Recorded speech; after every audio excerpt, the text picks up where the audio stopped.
That's not the one. It's here. Oh, you will be listening to it. Yes. Uh-oh. Where's the other one?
Hello everyone, Tamir Khan here with Ron Hoon for your Fox 10 News Now update on Monday, December 28th. Happy birthday, Mom. Aw, that's so great. I just have to give her a shout out. I hope she's watching right now. She's probably not. She's probably cooking for me. Oh, does she cook a lot when she comes over here? Well, she hasn't been here since last year when I moved here. This is the first time she's been back since I moved here. Well, at least you brought her in during the coldest snap of, like, the past year. Hey, I didn't plan this. Those are some styling shoes you wore Oh, yeah, I should today. switch. No, well, let's at least show them, because Tamiro might be watching. Yeah, but he likes boots. Yeah, but I mean, this is a close second. I mean, it's the design on the heel. That's what's so amazing. Yeah, they're pretty fancy. Yeah, look at that. Actually, I have a video of my 2-year-old cousin walking in these on Christmas night. It's pretty amazing. If you guys follow me on Snapchat, you may have seen it on Snapchat. That aside, though, we have a lot of top stories to get to. Ron Hoon. We do, Samia Khan. I hope. So you worked last week. Somehow I had the impression you were off for a couple of days. No, I used up all my holidays Yeah. during the year with all those weddings. Yes. But you have relatives now here in the Valley that moved here recently from Canada. Yes, they're temporary relatives. I mean, they're always Really? So Sorry, what do you go to, temporary the residents. rent and uncle office or something? temporary residents, Sure. full-time relatives. Hey, anybody who can figure out how to live here in the wintertime and then go back home, wherever it is the rest That's of the where year. everyone comes from, right? It's a All good, the it's a good Canadians. life. It's a good life being a snowbird. But anyway, I had a great week off. Went over to your neck of the woods. It is. The whole state is my neck of the woods. Yeah. You know what's weird is downtown for as hopping. He went to California, guys, by the way. For as hopping as LA is, with Hollywood and you get on the freeways and go to the traffic jams everywhere. Actual downtown LA is still kind of not that great. Is it? What? I'm going to go there. Some people could make the same argument for Phoenix. No. I went yes, there. Right. But. They each have Yes. good parts of it. Okay. Good parts of their downtown. Yes. And they both have some sketchy parts of downtown. Do we have a sketchy part? Yeah, when the sun sets. Have you walked the streets when the sun sets at night? Like, there's the nice part of downtown where we have, Chase Field. Yeah, it's and true. you have what was formerly known as U.S. Right. Airways Center, Talking Yes. Stick Resort Arena. Right. And you have Cityscape and all of that. But then you go to L.A. and you have the similar setup with the Staples Center and L.A. Live. Okay. But then you go a few blocks away. Yeah. And it's a little sketchy. I was just surprised when I was in LA how, major blocks downtown are just like parking lots and stuff. I guess I figured it would almost somewhere. I know, but I guess I figured downtown LA because I haven't been there in 30 years probably. Oh, wow. I guess I figured it would be downtown LA would be more like downtown Chicago or something, but no. No. There are no protests in downtown LA. But see, now you know me as a guy who likes his 70s music. I like good country music, that kind of thing. So it might did you shock stop in you. Bakersfield then? I should have. But it might shock you to know that for Renee, this was our anniversary trip. I bought her us tickets to the L.A. Philharmonic. It was kind of expensive. But man, it was incredible. Wow. Wow. Yeah. So where all in California did you go? So we went to Pasadena and got some nice pictures. I got a new selfie stick because my old one did not fit my iPhone 6. So I have a new one. And we took some pictures right out in front of the Rose Bowl. And I might as well just show you right now. The Rose Bowl is so lovely. It is such a... I mean, if you love college football, it's just the place you have to go. Iconic. It is iconic. And so, here's a picture of Renee and me. That's so cute. Right out in front of the Rose Bowl. Aw, cute. There we are. Happy. So we went to Pasadena, and of course I'm wearing my Husky gear, hoping someday they'll play there. we'll get back there again. Well, they do probably play when they come into town in LA and play against UCLA, because the Rose Bowl is actually UCLA's home stadium. True. Which doesn't make sense at all, because Pasadena is So far away. like 20 miles from UCLA, and you factor in traffic, and it takes you over an hour to get there. Probably because I bet the people of Westwood would never allow a 100,000 seat stadium to be built Anywhere in near their there. town. But one of the beauties of USC specifically, though, is that we have the Coliseum right there basically on campus. So it has that full college feel, similar to ASU, where your stadium is there with the school. So, you know, anyways, I'm continuing the UCLA rivalry right here. And we're going to talk about USC in a little bit. Yeah. Because it's bullet point number 5. Oh, yeah. It has to do with your favorite team, the Cardinals. Oh, my goodness. Those Cardinals on Fox 10 yesterday looked so good. Woo, that was enjoyable. Really enjoyable. The Cardinals won. Surprise, surprise. Yeah, well, Which is 9 nice. in a row is amazing. It's nice. This reminds me of when I went to SC and we won 35 games in a row.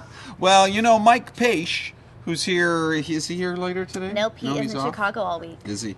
He's a big football fan. I remember talking to him at the beginning of the year saying, I looked at that schedule, Mike. I could possibly see the Cardinals. I said, don't think I'm crazy here. I could see them going 12-4.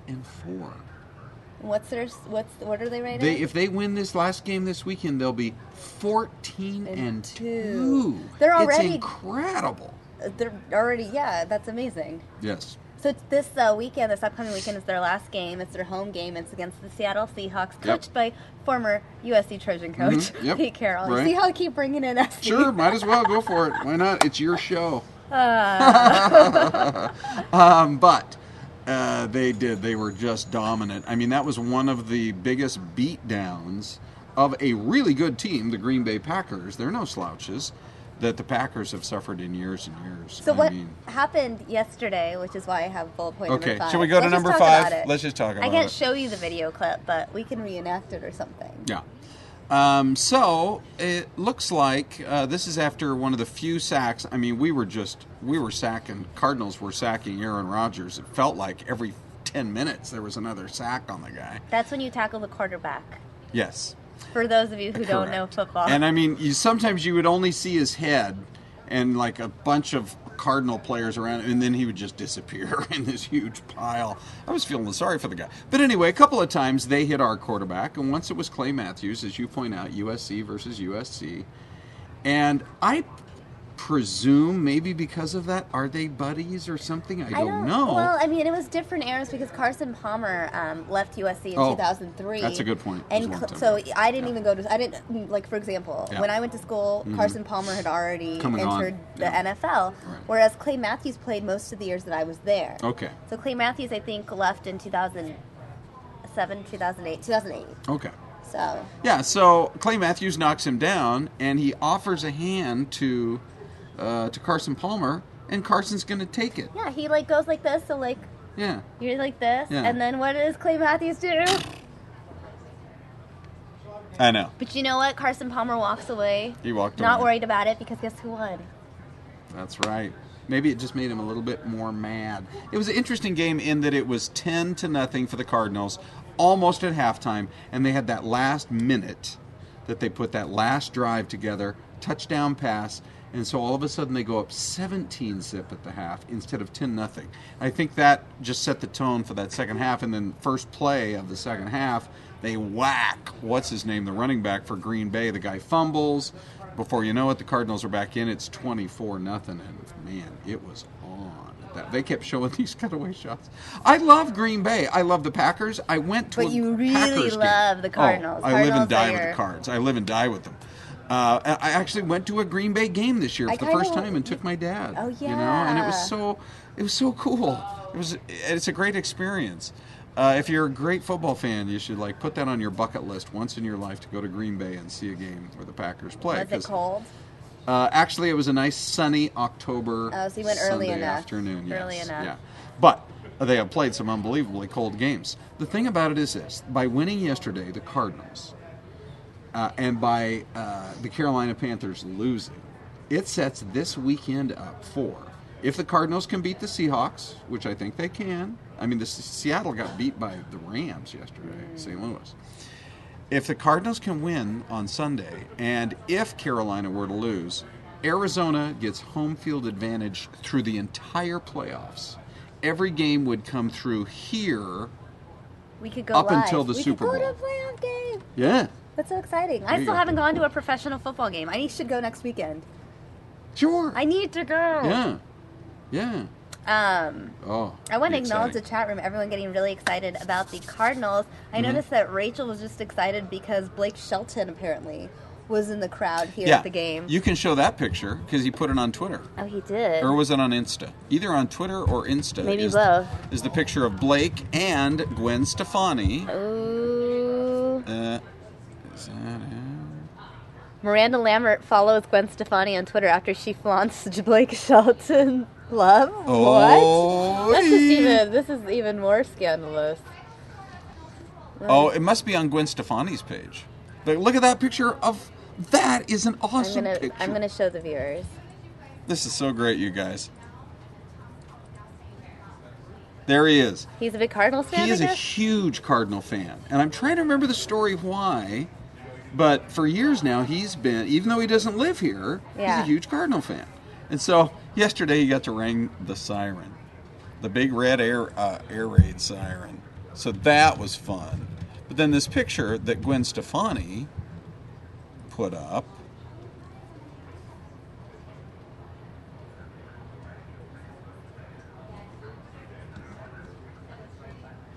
She posted this one. there's that one, and then This the is one one after. she herself posted. On a their way selfie to in the the game, car. right? That's so cute.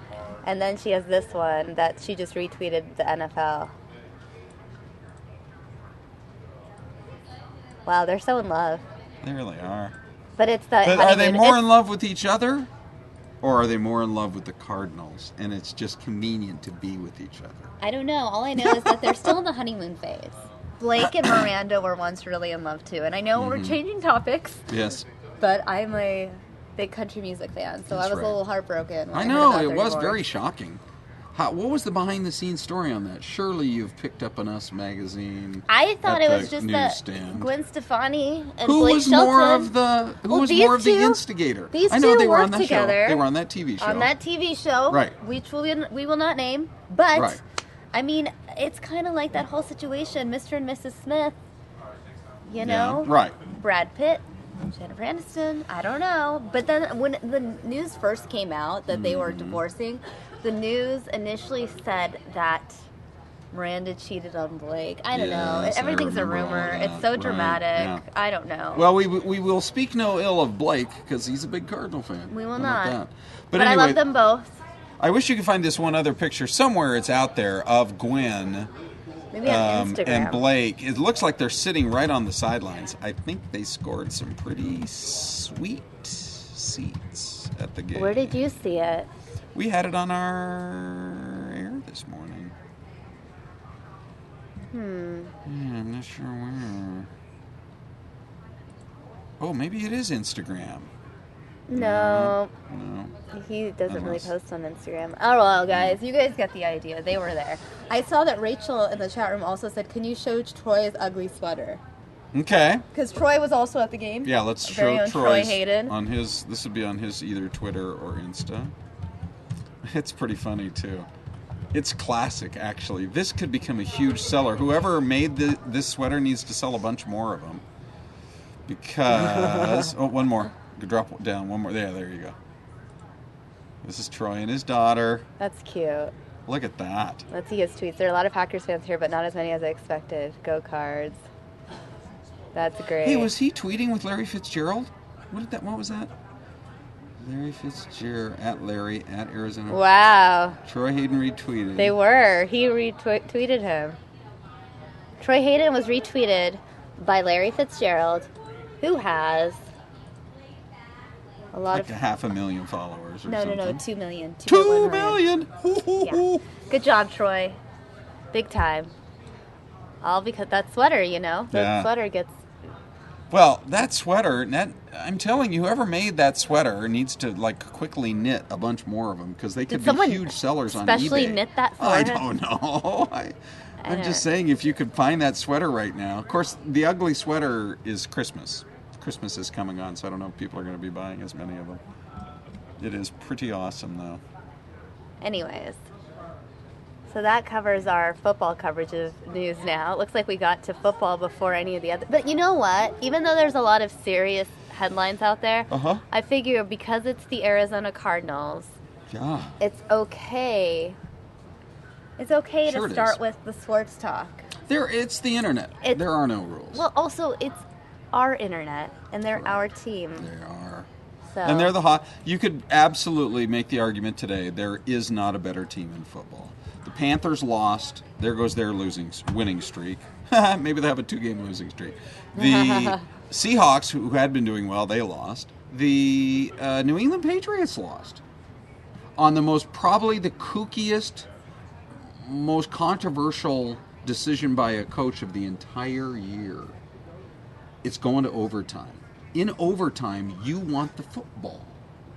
So if you win the coin toss, you're the lucky team. You say, yeah, we'll take the football because we want to go down and score. If you score a touchdown, game over.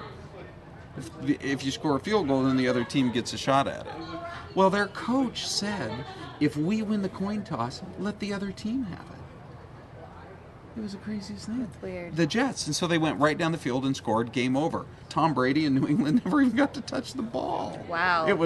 People were like, was that the biggest screw up because it cost them the game. They lost the game, and now they may not even have the number 1 seed in the AFC. So anyway. So who do you think is going to be in the Super Bowl? Larry, 5,200. Belichick was just a bit too cocky.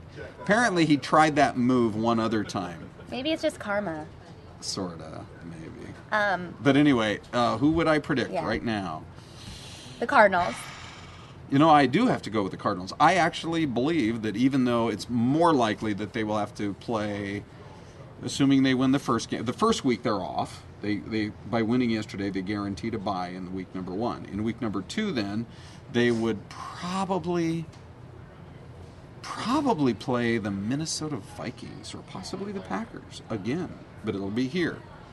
And then after that, it would be them versus the Carolina Panthers, who will, unless the Seahawks beat the Panthers. So kind of hoping for that. I'm kind of hoping for that, because then we would play the Seahawks in Arizona in the playoffs.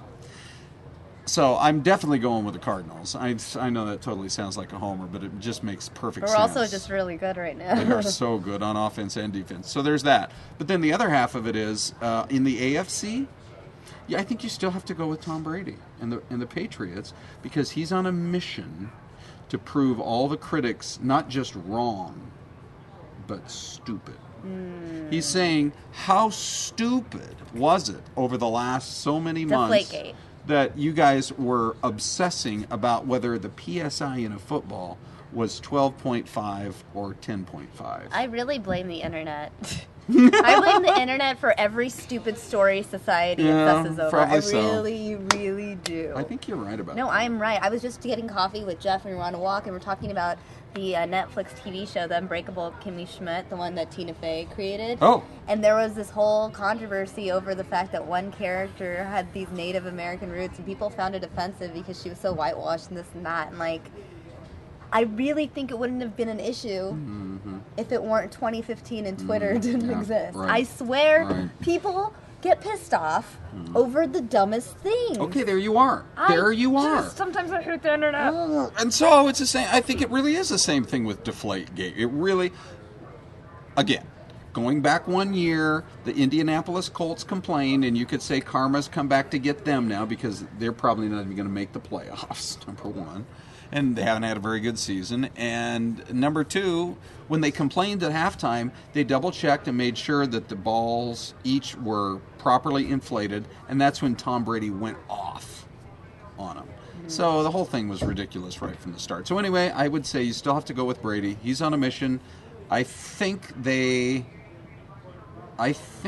can, I mean, especially assuming they get the home field advantage throughout. The only other team that, to me, is pretty scary coming out of the AFC is the Cincinnati Bengals. They're really They're very good, right? They're very good. But we beat them. Yeah, we did. But it was close.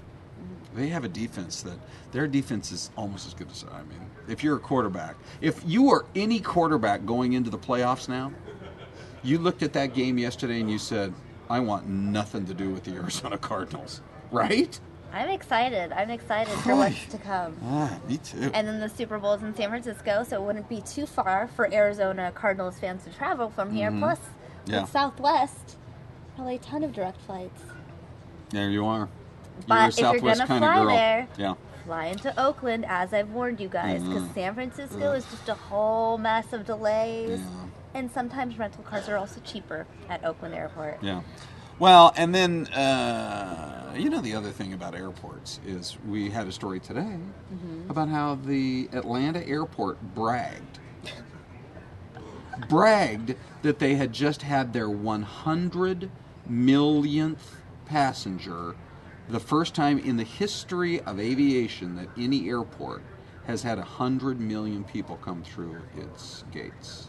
That is unbelievable. And I guess you can brag because you're that big, but to me that says you're too big. To me, that says pick any other airport because sure it's going to does. be really long lines and crowds. And, Yeah, I mean, who wants to get on a plane and then the pilot says, ladies and gentlemen, we're number 21 for takeoff. That or sounds whatever. terrible. I remember once at Sky Harbor during a storm, they slowed it down and the pilot came on and said, well, we're number 15 for takeoff. How late were you to your destination? I think, it seemed to me that from the time he made that announcement, it was, another half hour to 45 minutes before we even took off. But you know what? Pilots are pretty good at picking up speed in the air, picking up lost time. They are. Making up for it. But anyway, so Atlanta, as soon as I heard that story, I thought, brag it up all you want. I'm going to do everything I can to avoid flying out of Atlanta. All it's going to take is one storm, and you're going to be number 21 for takeoff. That's funny. I connected in Atlanta. Just when? A few weeks ago when I came on my way back from Florida. They had some delicious food.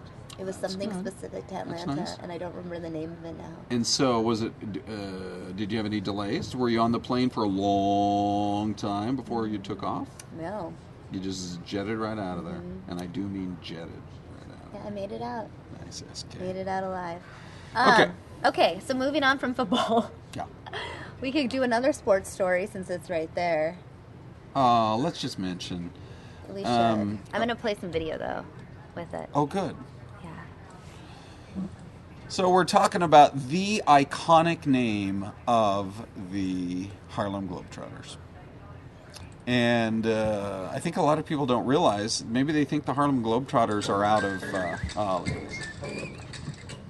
Here we go. I'll play this for Look you at all. these old newsreel pictures. Wow. We'll play some music for them, too. He just not only... Look at him. Look at his... He just was such a personality. He was larger than life on the basketball court. And he was such a talent. I mean, he could have, I think, for years played in the NBA, but he was also a showman. And he loved putting on a show. And the thing about the Harlem Globetrotters is, an NBA team plays in their home city 41 games, and then they're on the road 41 games. The Globetrotters go all over the world, and every night they sell out in a different arena. Look at that. No, it's fun to watch. And he died right here in Arizona, in Scottsdale. Yeah. I think people don't realize that the Globetrotters moved here years ago. So they think, Harlem Globetrotters, Harlem, that's in New York. They must be out of New York. But no, they're from here. And he lived in Scottsdale. A lot of the current and active and retired players live in the valley. So he was 83 years old. Yeah. And he died yesterday. Right now, we don't know the cause of death. Right. And I guess he played for the Globetrotters between the mid-50s and late 70s. I'm reading an article from the Associated Press, and I guess it must be a generational thing, because I'm reading this, and it says, Lemon was arguably the most famous player for the Globetrotters, performing for the all-black team during its heyday from the mid-1950s to the late 1970s. And you would never... ever see that sentence. No, right. In 2015, I'm right, like, yeah. the all-black team. Yeah. It's fascinating to me. Now, this is interesting, too. We should talk about this, because toward the end of this story you're reading, it says he later formed the Scottsdale-based Meadowlark Lemon Ministries, traveling the country for a message of faith to kids in basketball camps and in youth prisons. Oh. Able to, travel the country and spread a message of faith. So, what a cool man. And, by the way, the reason on the newsreel right there that he's smiling so much is that shot that he just hit was ridiculous. Oh, they're going to show it one more time, I think. He just shoots it from his hip 20 feet, and it goes straight through the hoop. The whole concept of the Harlem Globetrotters fascinates me. Have you seen them perform or play Okay, live? I'm trying to remember, but I got to check with my folks, with my mom and dad. I'm trying to remember, it was so long ago when I was just a little kid. I'm trying to remember if I saw them in person or was it on TV. I don't remember, because I remember they were coming to our area. They would not have come to my town of Wenatchee. The town I grew up in was not big enough. And there was another town smaller called Omak, both in Washington. But they came to Spokane, as I recall, and I remember we talked about going. I just don't remember if we went or if it was on TV, because I was just a little kid. I have a question for you. Who was the greatest athlete you've ever seen play live? Any sport. That is a good question. I would say Michael Jordan. Because it was either his final year or the next to his last year, we happened to be on a summer vacation in Chicago. And Renee said, well, I'll go do something with the girls if you want to take Jordan to a Bulls game. And it was actual game 7. Was he named after Michael? Just maybe. Wondering. Yeah, Jordan. No, you should know. I should know. Yeah. It but wasn't. But anyway, we went to, they were the cheapest seats. They were top in the United Center. Row of the United Center. It was so far down there. And they were $250 a piece from a scalper, or a ticket broker, and it was amazing just being there and knowing it was Game 7 of the Eastern Conference Finals. Who were they playing? The Pacers? Indiana Pacers, Reggie Miller. You do. So anyway, we were there. So I would say seeing him play in person was really cool. Wow. Just to be in the house that Michael Jordan built, as they called it. I love Michael Jordan. So did your son have Jordan jerseys? No, he's just always been a huge Suns fan. But I just think he should have a Jordan jersey because it says his name is Jordan on the back. Yes. If really. My name was Jordan, I would rock so much Michael Jordan here. Because everyone, it's like, I know. Because you know how you have to pay extra to customize a jersey? You don't have to pay extra. They're already made with your name on it. And how frustrating must it be for you that there's not a Samia anywhere in professional sports? Or Khan. No, there is. Amir, I can be a support boxer. The boxer out of the UK. Okay, good. But yeah. I saw Michael Jordan play in Fresno. I'll tell you what I discovered this weekend. Khan is not just a proper name, because we were playing Words with Friends this weekend in my family, but Khan is also what's the word I'm looking for? It's a not proper name. It's a word. It's just a word that you can actually use in Words with Friends. As what? What is it? Yeah, it means something like ruler. Yeah, king. King or ruler of certain lands. That's what my last name means. Okay, so I can call you Sammy king for a while. You could. Okay. Which then I could claim Martin Luther King. I could claim so many other things. Yeah, my first name means like elevated or exalted. So I'm like a really high up leader, basically. Whoa, elevated king. I know. Exalted what am I going to king. do? What's going to happen in my life? I got to live up to the name. But I'm glad, now that I brought up Words with Friends with the fam, we have some very competitive people who are marrying into our family. Like for example, my daughter Michelle, she's getting married this coming year, and the guy she's marrying is amazing. He's so competitive. It's the very first word. I didn't even know this was a thing on Words with Friends. Tell me if you know this. If you use all 7 of your letters, not only do you get whatever it was, triple letter, triple word, you get a bonus 35 points because you cleared off your little thing of all your tiles. I mean, that's very impressive. So, like, out of the very first word, they had 90 points. I'm like, okay, well, ravines, Ravines. Hey, you got ravines. lucky. You got lucky. So. And it's lucky that they saw it, because you might easily get 7 letters that could make a word, but if you, the user, do not see the word, Yeah, I know. then you lose. Hey, the chat room is hilarious. Khan was a Star Trek character too. I know. Wasn't Khan a Star Trek movie? Yeah, no. Steven's leaving. Bye, Steven. Was nice People, 1676, respect that name. Bye, Steven. Anyway, it's fun hanging out with you guys in the chat room. So I think a lot of this morning now, you're probably going to spend showing these incredible pictures. Oh, yeah. I mean, it's incredible, but it's also just, it's sad. I mean, the video is... Yeah. It's incredible, but in a sad way of incredible, using the word incredible. Yeah. I mean, the damage out of Texas. I was, monitoring Twitter over the weekend the minute I heard about the tornadoes in Texas, and then to think that it was in such a, major area, just hitting the greater Dallas area, knowing how many people were killed, and just looking at the video, it's nuts. I have so much video for you guys from Texas, from Oklahoma, from Missouri, so much. I mean, whether it's snow or flooding or tornado damage, it's crazy. When the winds hit here, was that Saturday afternoon, I think? When the winds really started howling. So cold. It was cold and it was windy. It was Saturday. And we should have just started making phone calls to New Mexico and Texas to say, get ready, because this storm is going to be bad. That picture... Now, can you show a picture off of a website, not a TV website, but just like a news website out of Albuquerque? Can you? Sure. I want to show people what it looks like. I think this is type this it in. morning in the Albuquerque Journal. Albuquerque hotels. Samia. I've never been there. It's just... No, journal. You hotels. Look at you. Albuquerque hotels. Well, it was there. I just clicked the wrong one. Okay, here we go. I think this is their main picture on their homepage, unless they've just changed it. Yeah, look at this. As far as the eye can see, the main I-40, which is the one that crosses from California through Flagstaff and into New Mexico, has been completely shut down. I know. This is huge. And it's all truckers that are just parked out there, and it has been since yesterday. This is insane. It is insane, and that's what's going on right now. They're expecting to open it about as we speak. Yeah. But look at that. That is a pretty crazy picture. Yeah. That is nuts. Way to go, Albuquerque Journal. That is pretty crazy. Yeah, so there's so much video we have for you guys.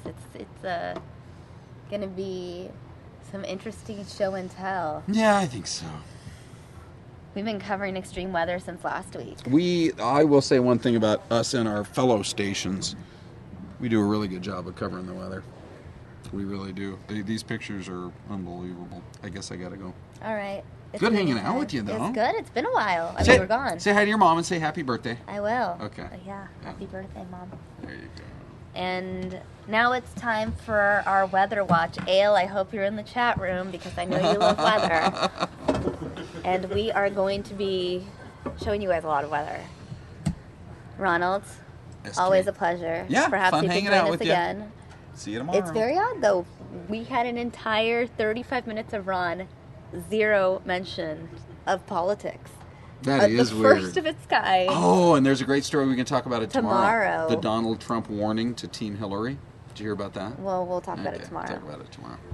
But first, the damage, the tornado damage. There's so much video of tornado damage. I'll just start with this story and I'll just keep playing it for you guys, and you guys will see just how bad it is out there. It's really sad, guys. Really, really sad. Mansions turned to matchsticks and attic insulation ended up in the trees as a powerful EF4 clawed across Garland, Texas. Sirens and smartphone alerts sounded the warning. The boys were making nachos, and I heard the sirens go off, and I grabbed them. I said, "You got to get to the bathroom." And they said, "We've got queso." I said, "Drag the queso in the bathrooms."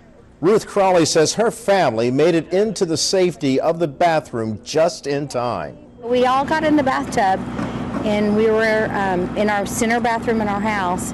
And then all of a sudden, it was like a train went over the top of us, and then you could hear things just bolting into the roof. One of Crawley's neighbors is Susan White. She says the tornado passed over quickly, but she will never forget the experience. The scariest moment of my life. I mean, that's like 40 seconds, but it was very scary. It was like a loud roar, and our house shook. As many as a dozen twisters touched down in Texas. And while some of these storms can be blamed on unseasonably warm weather, don't tell that to people who live in the Panhandle. A 26-county area is being blasted by snow. Most of Interstate 40 was shut down on Sunday because of blizzard-like conditions. Oklahoma Governor Mary Fallin has declared a state of emergency. It's estimated that 60,000 homes and businesses are without power in that state. Missouri's Governor Jay Nixon has also declared a state of emergency because of widespread flooding. In Washington, Kelly Wright, Fox News. Strong winds, cold rain, and a dark and gloomy day captured the mood of Rowlett residents affected by the tornado, but not their spirits. 22 major structural damaged homes and 39 homes that have been totally destroyed, and there will be more. I'm standing in one of the southernmost neighborhoods on the Rowlett Peninsula. To give you an idea, Lake Ray Hubbard is right there. The tornado is believed to have touched down in this area first, totally destroying that home. The church, if you look over here, it tore the steeple off, and then it ripped on and blew northeast, damaging or destroying at least 150 homes. The first house I saw was completely leveled. It was down to the ground, and there was already numerous people there trying to help. Fox 4 News arrived just minutes after the tornado passed through and captured the caring and helpful spirit of this community, where neighbors like John Huffman and dozens of others just came out to help, even clearing some from the rubble. When I first got there, there was, a set of legs sitting out under the front door, and they were talking with the people that were inside and that they were okay, but they said they'd got into the hall closet and that just seconds later the house just fell down on top of them. And the firefighters were able to get the couple out of the debris, and they were not seriously injured. While all are believed to be accounted for, search and rescue efforts continue. Structural engineers continue assessing the damaged or destroyed homes, the number sure to be in the hundreds. Despite the massive destruction, no one was killed and fewer than 24 injured. And for the nearly 60,000 residents of this lakeside city, one thing is clear. God's watching over us. As night sets in, police presence steps up. The affected areas are under a 24-hour curfew. We've got it locked down pretty tight. We've got a lot of barricade blockades prohibiting anybody in the area that does not live there. And then we're going to have roaming officers going through there also. In Rowlett, James Rose, Fox 4 News. Local officials tell us there are still a lot of people unaccounted for. Search and rescue teams have been working since last night, searching through debris for anyone that's trapped in their homes. And there's a lot of ground for them to cover. The damage from these tornadoes stretches about 40 miles across the Dallas metro area and includes more than 600 structures. Most of these were single-family homes. The storm blew roofs off, threw cars from driveways into living rooms, and completely devastated neighborhoods, filled with families still celebrating Christmas and the holidays. And despite the destruction, many folks are just grateful to be alive. It's the grace of God how He works, man. I'm really grateful, because my wife works not that far from here. If I didn't call her, she'd be here right now. My kids will be here too. So, a lot of things. City leaders are still trying to complete assessments of the damages, but say dozens of people were injured and at least 11 people were killed in the storms overnight. 5 of those deaths happened at this busy intersection in the city of Garland, where officials say a tornado made a direct hit, completely crushing several cars and tossing others off the road entirely. That same twister then moved east and caused absolute devastation in the city of Rowlett, where the mayor says it's a miracle that nobody was killed. I think the thing that actually saved us is the fact that we had plenty of warning. The sirens went off multiple times. We had calls out to the citizens, and I think the bottom line is that's why we were able to not have any fatalities at this point. And sadly, even as folks are trying to get back to their homes to start to clean up, more storms, possibly severe ones, are forecasted to hit the area later today. In Washington, I'm Garrett Tenney, Fox News. It sounded like a freight train coming through. Devastation across Texas today after several tornadoes, including a powerful EF4, ripped through the northern part of the state. We still don't know the 100% extent of damage. We've done a primary search last night and a secondary search, but we're going to go back and search each structure to make sure that we don't miss anything. Crews across the state are focused on cleanup and recovery after battling deadly storms and heavy rains and flooding. And if that wasn't enough, the western part of the state facing blizzard conditions. My message is please stay home. If we need help, we will call you. I promise we'll call for help. We've got all the help we need right now. We don't need extra people around. It really hampers our ability to do our job. Texas Governor Greg Abbott declaring a state of disaster for 4 counties as the number of people injured continues to rise. We pray and support those who have lost a family member. We pray and support those who have had their homes destroyed and their lives turned upside down. It's just sad. It's hard to see all these people's livelihood gone. You know, cars destroyed, flipped over in front of houses, and it's just hard to see. So it's just unbelievable to me. The heavy storm system's making its way across the country, with Missouri also facing deadly storms and flooding. As the damage continues to be uncovered and the cleanup continues, the state's not out of the woods yet. There are flash flood warnings through Sunday night. In Rowlett, Texas, Will Carr, Fox News. All right, guys, now we're going to watch more clips of Governor Abbott speaking at a weather press conference yesterday. There have been 4 counties that have declared a disaster that Texas similarly has made a disaster declaration for already. That includes Collin County, Dallas County, Ellis County, and Rockwall County. Now, there may be more that are added to that as time proceeds. But at this stage, our key focus is this, and that is, first, rescue and recovery. Second, aiding and assisting those who need to get to shelter. Third is helping families and communities rebuild from the challenges they have faced. Most immediately, however, in the next 24 hours, there is something that we are asking of citizens across the state of Texas. We need you to remain vigilant. We need you to listen to local authorities' warnings about action you may need to take. It includes remaining in shelter in places where you may be frozen.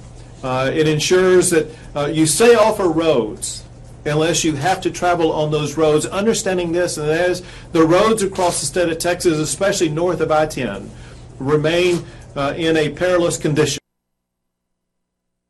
Well, on the total number, we've seen varying numbers ranging to even more than a dozen. I can tell you that the tornado in Garland was a Category 4. The one in Rowlett was a Category 3. And so these are significant, powerful tornadoes that were capable of inflicting massive damage.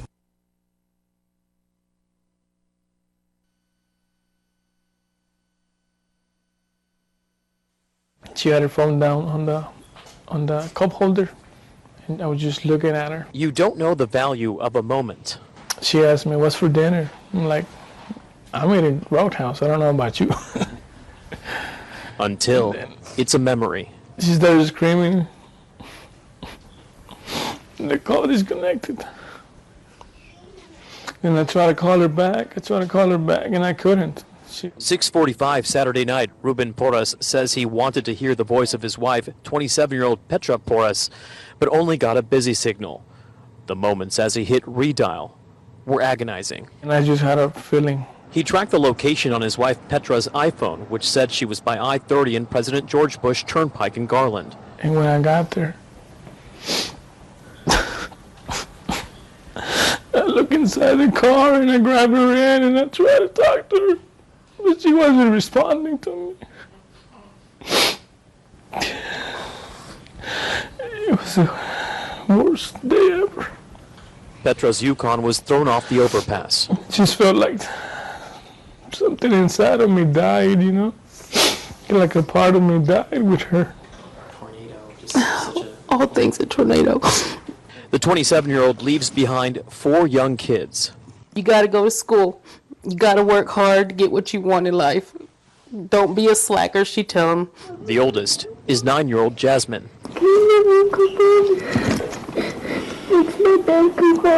who gave her mom this coupon book for Christmas.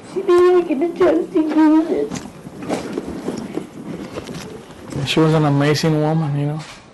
Wonderful mom, wonderful wife, friend. Everybody loved her. The Porras family says to cherish every moment with those you love. Because you never know. You never know. One minute you're here, the next minute you're gone. Because in an instant, they can become memory. This is what she said. She's never leaving that place.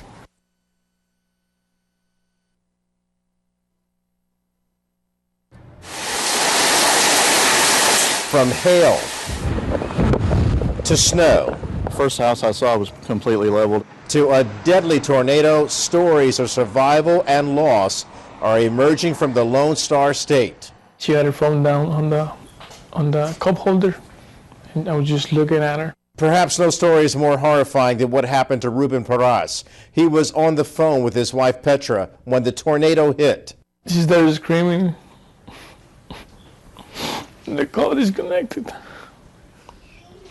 And I tried to call her back. And I couldn't. Ruben says he used his wife's iPhone to track her location. The tornado had picked up her SUV and thrown it off an overpass in Garland, Texas. When I got there,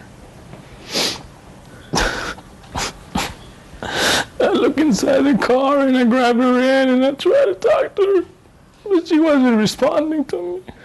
Petra did not survive. The 27-year-old leaves behind 4 young children. At a mobile home park in Glen Heights, Texas, one man is just thankful he and his family were not at home when the tornado came calling. We was at a family party, Christmas party, when it came through there. So I rushed back because my parents and everybody called me to check on the house, and it was gone. The National Weather Service says at least 9 twisters touched down in North Texas. The tornado that hit Garland, Texas, is only the second EF4 to hit Dallas County since 1950. In Washington, Kelly Wright, Fox News. All right, guys, here are some more clips from my press conference on tornado damage in Rowlett, Texas. At this time, we have 23 reported injuries. We do not know the extent of those injuries or the status.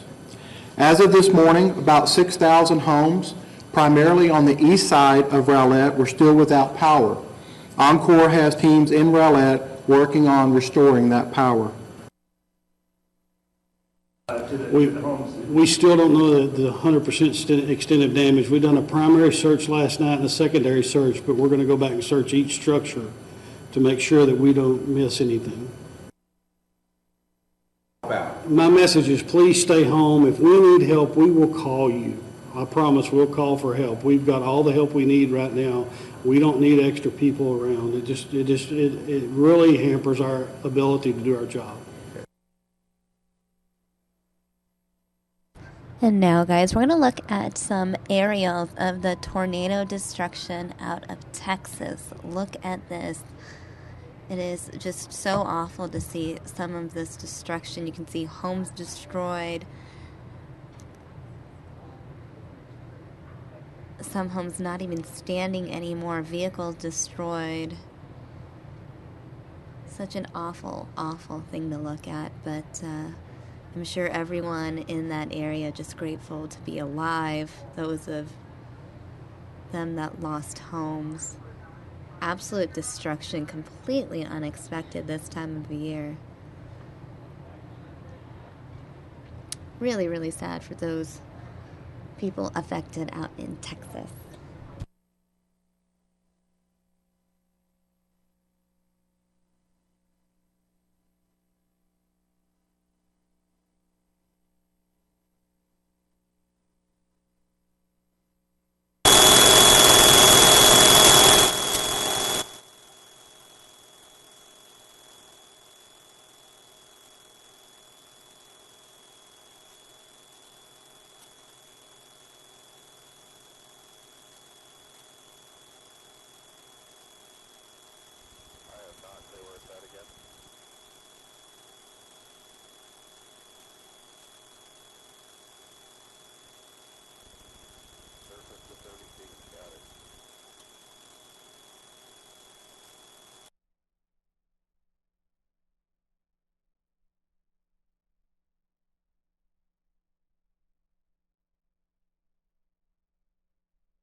So the aerials you're looking at come out of Garland, Texas and Rowlett, Texas.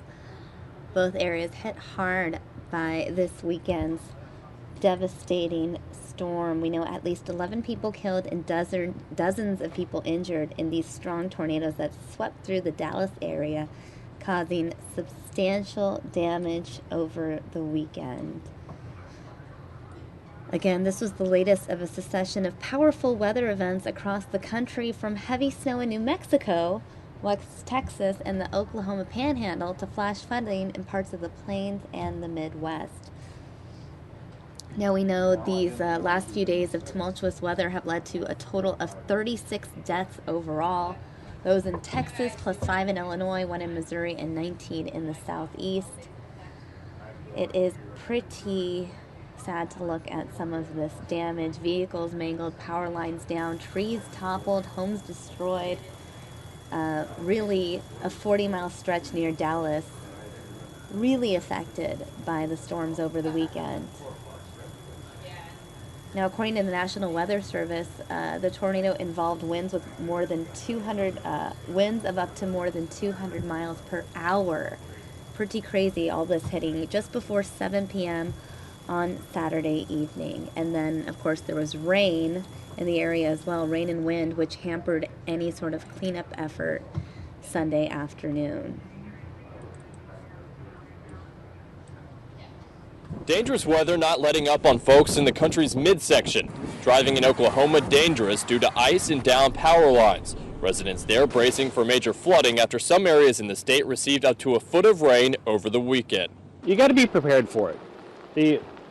If it rains hard in Fayetteville, you know it's coming this way. Those are decks from somebody's cabin that are floating by.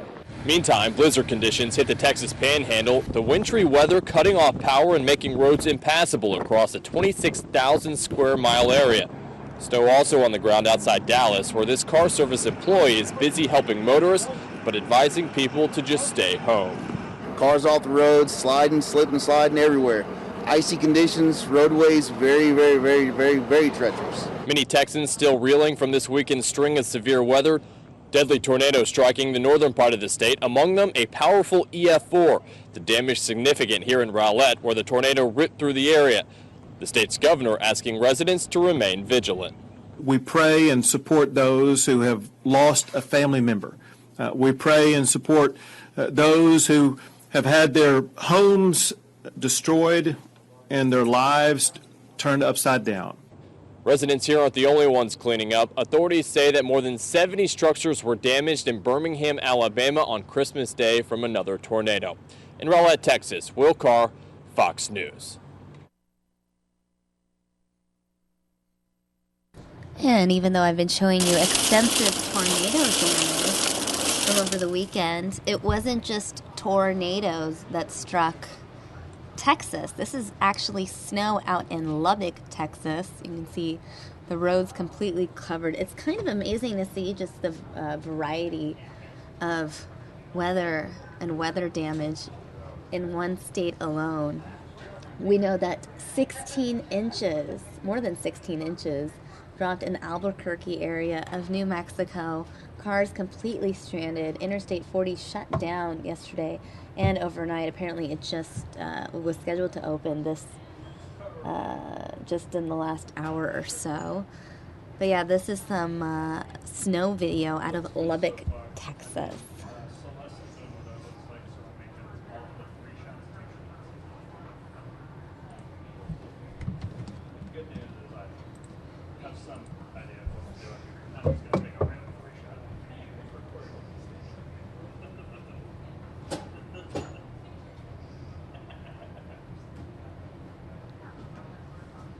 And speaking of snow, this is a story from Fox National about the snowstorm that hit Las Cruces, Texas. Covered in snow. I really thought it wasn't going to snow. And then all of a sudden it hit, and before you know it, it was coming down and wouldn't stop. After a winter storm blankets the borderland, creating a white Christmas just 2 days too late. I'm surprised we got this much. As much as a foot of snow fell in some places Saturday afternoon. We're expecting some snow, but not nothing like this. And Old Man Winter didn't let up overnight. Several more inches fell, damaging power lines and knocking out electricity for hundreds. But as soon as the sun came up today and the clouds cleared, I felt like Elsa this morning and I wanted to build a snowman. The kid came out in everyone. Residents bundled up and headed outdoors to enjoy the winter wonderland. This is once a year occurrence, so we got to take full advantage of it. Some headed straight for the hills. Go sledding and have fun. Well, we got these sliding discs that we have, and we get to use them when we go to White Sands. This is a little bit closer to home, so we'll take advantage of it. Others rolled with the punches, and some drew the battle line for a big snowball fight. You can throw snowballs and cool stuff. You can make snowmans, snow girls. I think it's a lot more fun today because the sun's actually out and we can actually play in the snow. But for Leo Perez, the best part of today wasn't the snow. As you can see, my boys love coming out here, so I gotta come out here and watch them. It was about making a few special memories with his kids before they grow up. My boys like coming out here, so they're getting older, so sooner or later they'll be out here by themselves.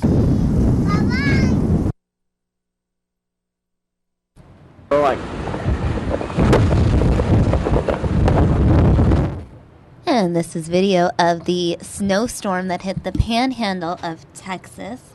Again, if it wasn't tornadoes, it was snow affecting the state of Texas over the weekend. This blizzard that hit the panhandle, considered a historic blizzard, blanketed the panhandle over the weekend. Now we know that this storm system created dangerous travel conditions in Texas, Oklahoma, and some parts of Missouri and Kansas, leading to multiple road closures. Now, the same weather system, interestingly enough, led to the tornadoes in North Texas. So they were all kind of part of the same weather pattern. In some areas, they got snow. In other areas, they got very destructive tornadoes.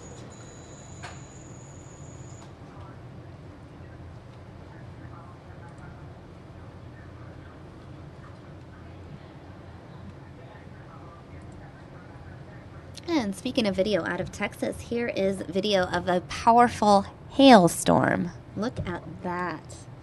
It's pretty crazy to look at this video. This video comes out of North Richland Hills, Texas.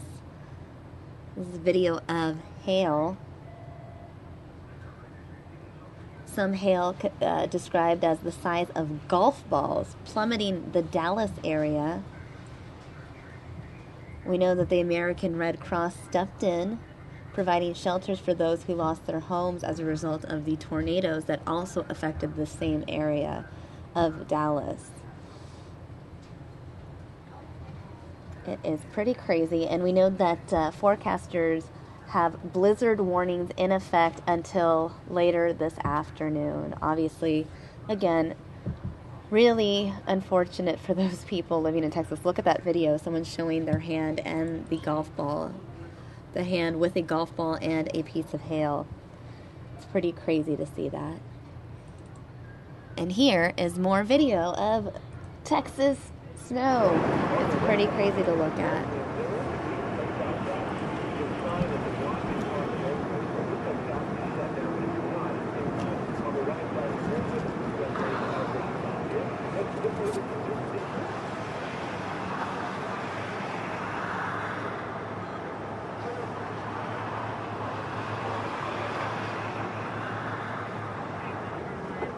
This video is out of Tarrant County, Texas. Tarrant County, Texas. We know that more than 10 inches of snow fell in Lubbock and in Tarrant County. Auto shops were working overtime to secure cars that were on and off the road.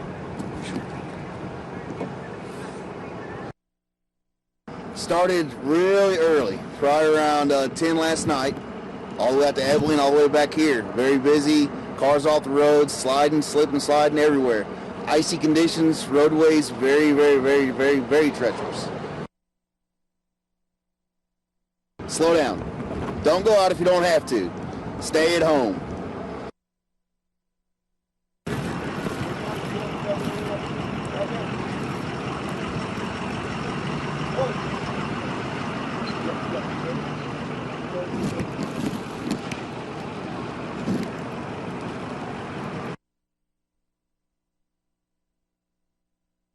And this blizzard also affected Amarillo, Texas. Let's go ahead and look at that video coming in from Amarillo, Texas. Another area hit hard by this weekend's snowstorm.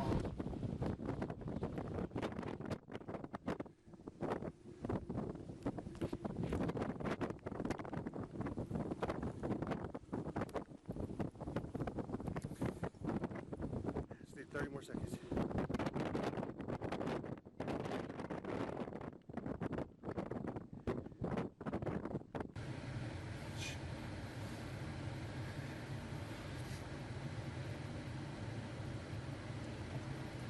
Meanwhile, in Oklahoma, there was a ice storm warning issued. This is video out of Oklahoma, just north of Texas.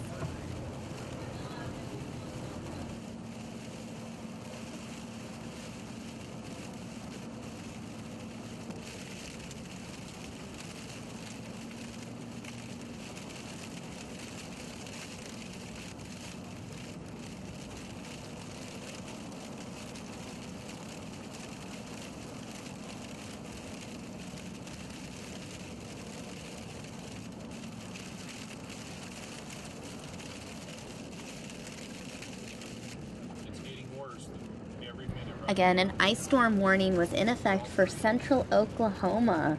We know this video came in yesterday morning. Plenty of sleet coming down the area. You can see here it's ice mixed with some snow. Between 1/4 and 1/2 inch of ice was expected to fall by Monday morning, this morning. This is again in central Oklahoma. And here is more video out of Oklahoma. In fact, this is the town of El Reno, Oklahoma. Again, a statewide mix of severe weather triggering a state of emergency in the state of Oklahoma. We know blizzard conditions in the northwestern part of the state, heavy rain and flooding in the east, and ice storms out in the west. the Oklahoma governor declaring a state of emergency as the weather shuts down roads and travel and leaves tens of thousands of people without power. Again, authorities urged people in Oklahoma to stay off the road.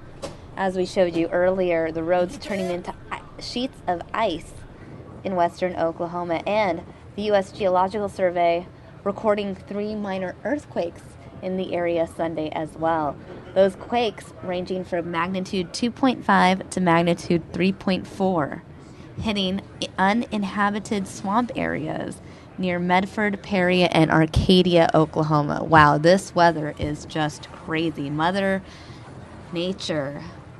Wow, it is absolutely crazy. And as we mentioned, in addition to the snow and the tornadoes, there has also been flooding. Here is some video out of Oklahoma, Sapulpa, the flooding out there.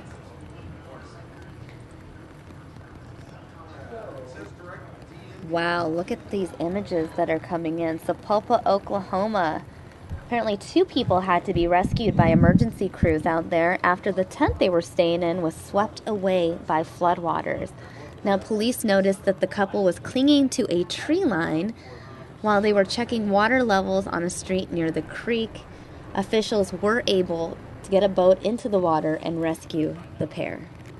And this video, or this story rather, coming out of Tulsa and the flooding out in Tulsa.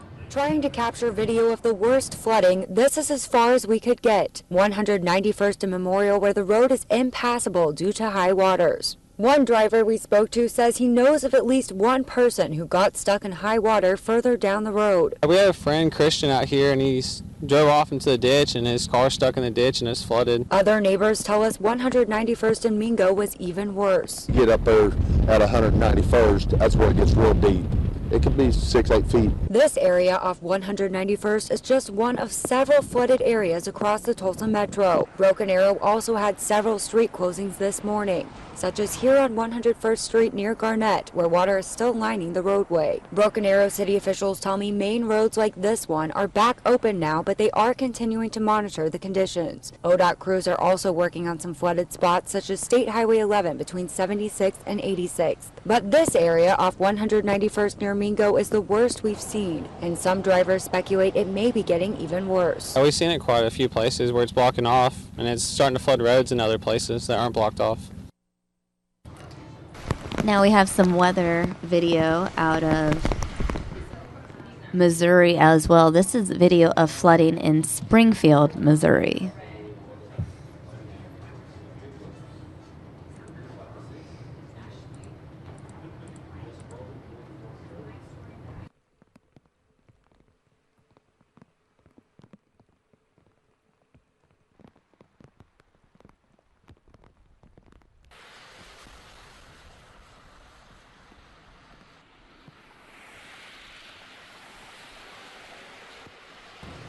Again, this video out of Springfield, Missouri, where highways and streets completely swamped, making driving conditions very difficult.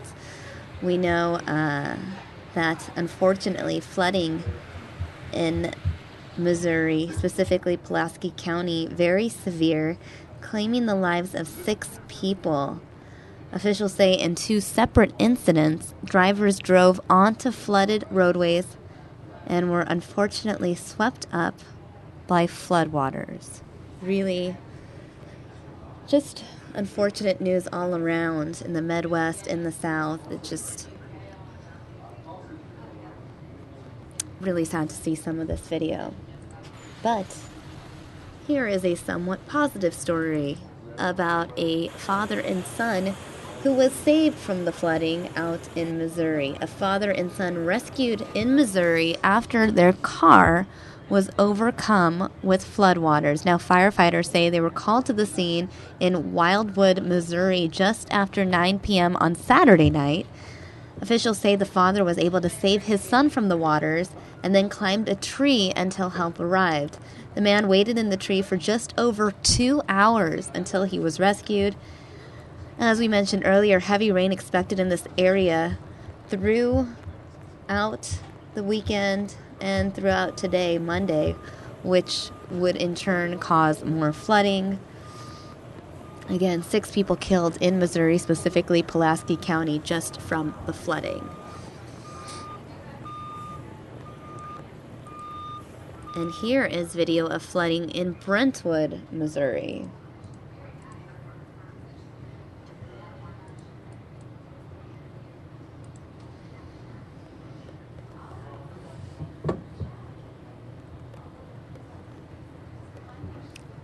Brentwood, Missouri, somewhat near St. Louis, Missouri. Again, flash flooding, emergency crews responding to reports of stranded motorists. So much rain throughout the weekend. Look at that video. It's absolutely crazy to look at. Just how bad this storm was. And in addition to Oklahoma and Missouri and Texas, other places also affected by the storm. Here is a story out of Holly Springs, Mississippi, about the cleanup Hope and recovery come in different sounds, like a buzzsaw. Volunteers use this equipment to cut away fallen trees and limbs left behind by Wednesday's killer tornadoes. Stephen Riles tells us he lives in the area of Holly Springs. I've done donations, and now I'm out here looking for something to clean up and help out. To help people like 69-year-old Clyde Driver. He was sitting in his wheelchair when the tornado practically destroyed his home.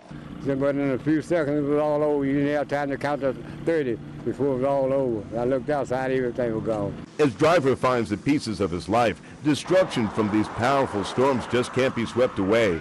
Homes have been destroyed. The basic comforts, such as electricity, are gone. That's where groups like Southern Baptist Relief arrive to help. They travel the nation after destructive storms, offering their time, effort, and sweat to clean up the debris. Well, the Lord's just blessed me with the talents and the time and the equipment to do the job, and we love helping others. Brasher and his volunteers traveled more than 75 miles to help the people of Holly Springs. They've been in this community for 3 days. Removing the debris allows the recovery effort to speed up, the healing to begin. Words cannot describe how it makes you feel. It's wonderful. Again, these were cleanup efforts from Holly Springs, Mississippi. Again, those were tornadoes from last week, the tornadoes that we covered extensively here on News Now in the state of Mississippi. Now, getting back to the tornadoes that struck over the weekend in Texas, here is video of a tornado knocking down power lines. Let's go ahead and look at this video. Again, the damage over the weekend, absolutely crazy. See the edge of it there? Big tornado. Big tornado. It's radar's right ahead of us. Okay. And it's ahead of us by probably a mile or so. Oh, I see it! It's crossing the highway right there. I can see it. Yep, there it is. Big tornado. Big, strong tornado. Yeah, It's probably just moving north of the highway now. No, Can't see it but for the power flashes. Oh, there it is. Whoa! Oh, it's big. That is big. Oh! There's stuff flying in the air. Get it? Yeah. I got it. Oh, there's people stopping on the highway.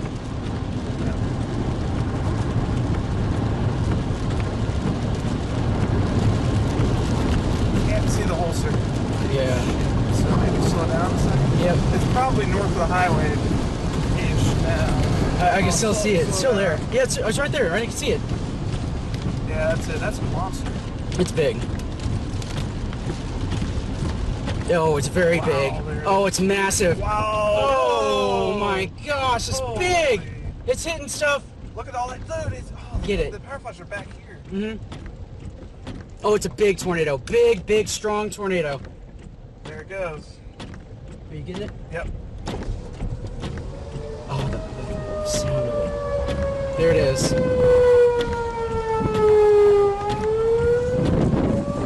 I gotta pass this guy. I know, I'm watching.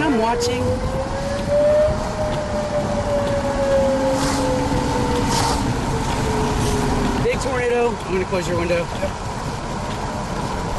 I gotta move my GoPro again. Massive tornado. Yeah, this is very big. It went over the lake. Yeah, I'm closing it. Oh, Are you gonna close this? Yes. Hold on a second. Wow, look at that. Look at all those power flashes. Yep. It's hitting. We're on lake. What's this lake here?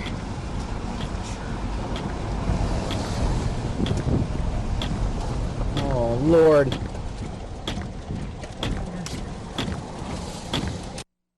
That was absolutely crazy video out of Texas. We watched as tornado chasers captured that video of that massive tornado. Now you guys are looking at video of smashed vehicles in Garland, Texas. Smashed vehicles in Garland, Texas. I want to bring in Mike Patchen.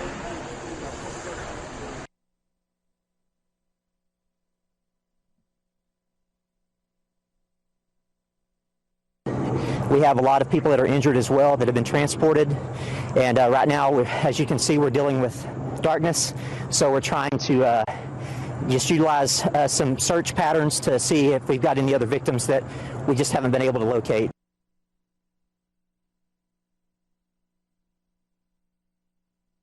The Department of Public Safety is being a tremendous help out here, working with the vehicles and trying to work on this. They're considering this what of a catastrophe at this point, a natural catastrophe. So we're working with them. As the hours go on, we'll run some registrations. We'll start checking in with some families to see how many might have been in these vehicles. So that's what we've got to work on.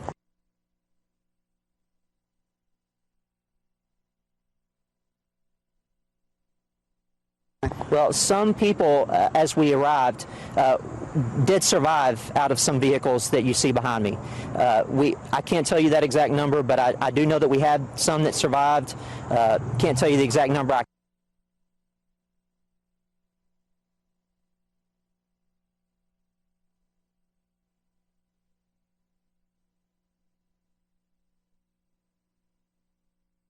Yeah, we would, our traffic on I-30 has been really rough tonight. And the problem with people stopping and looking is that we've got emergency responders that are trying to get to other locations that we've gotten reports of damage, and we need to check on those locations as well. So if people can stay out of this area as much as possible, that would help us a lot just with traffic alone. Really sad to look at this video of the smashed vehicles in Garland, Texas. You can see it's right next to the overpass, the freeway overpass. I'm just wondering if this is the same location where the wife of that husband who we heard from earlier, where her car had been smashed, where she unfortunately lost her life. So really just a sad story all around, looking at some of this damage out in Texas. Now I'm going to go show you video from Sunnyvale, Texas of mobile home park damage. These are aerials from a mobile home park in Sunnyvale, Texas.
Again, this is video of a mobile home park in Sunnyvale, Texas.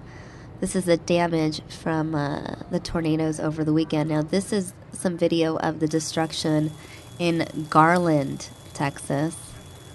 Some aerials of just the massive destruction to hit Garland, Texas.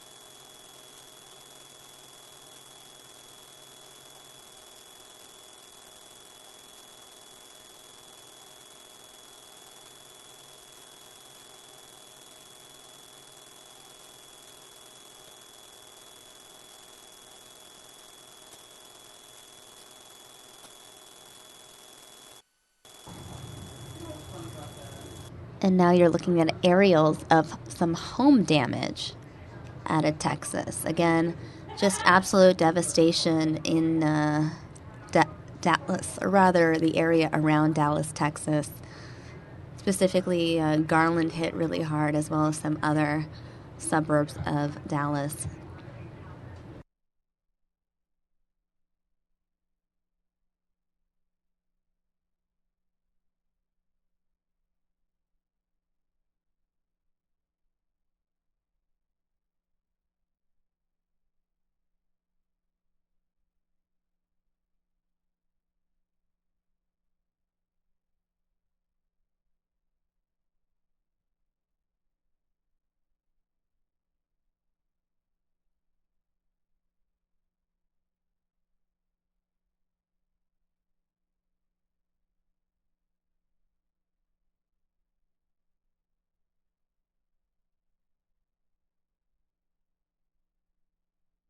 Again, this was video of home damage out of Texas, some aerials that were sent to us from Fox National. And I'm going to play this clip for you guys out of Ohio. It's some sound bites, some clips of how Ohio is going to help with aid, help those affected by these devastating tornadoes.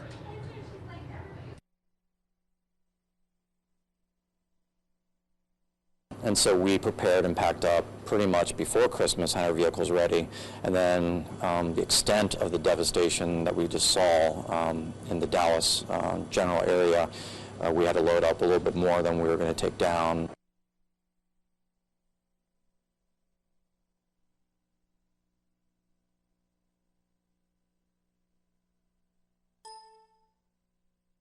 More winter type things, blankets, some umbrellas, things like that. Well, what we know is that there's been extensive damage to over 60 homes, we've heard.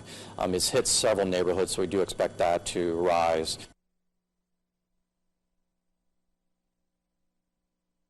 We feel very fortunate that we can represent Cincinnati and all the great people and all the great corporations that support us and go down and help those people.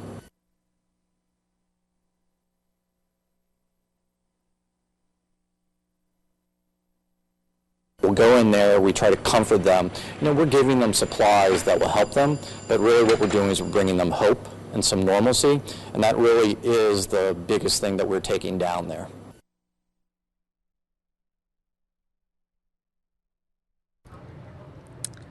Again, this is Matthew 25 Ministries, an international humanitarian aid and disaster relief organization. They actually started preparing even before the tornadoes hit because they knew of the possible storms. That's when they started loading up multiple trucks with necessary items that the families in that region would need. Matthew 25 Ministries has been helping people in need for over 2 decades, and you just heard from Tim Meddy, who is the CEO of Matthew 25 Ministries. All right, guys. We just have a couple more weather-related clips to go. This one out of Arkansas, Bearden, Arkansas tornado video. Look at that.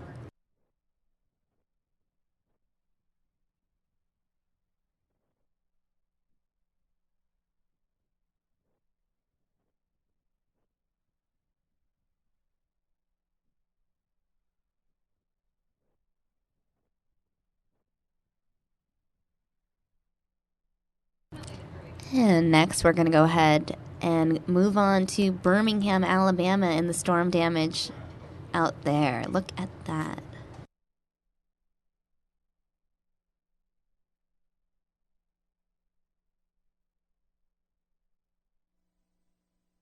I'm just grateful. I'm just grateful to even be alive this morning. It's just history repeating itself. Waking up saying this.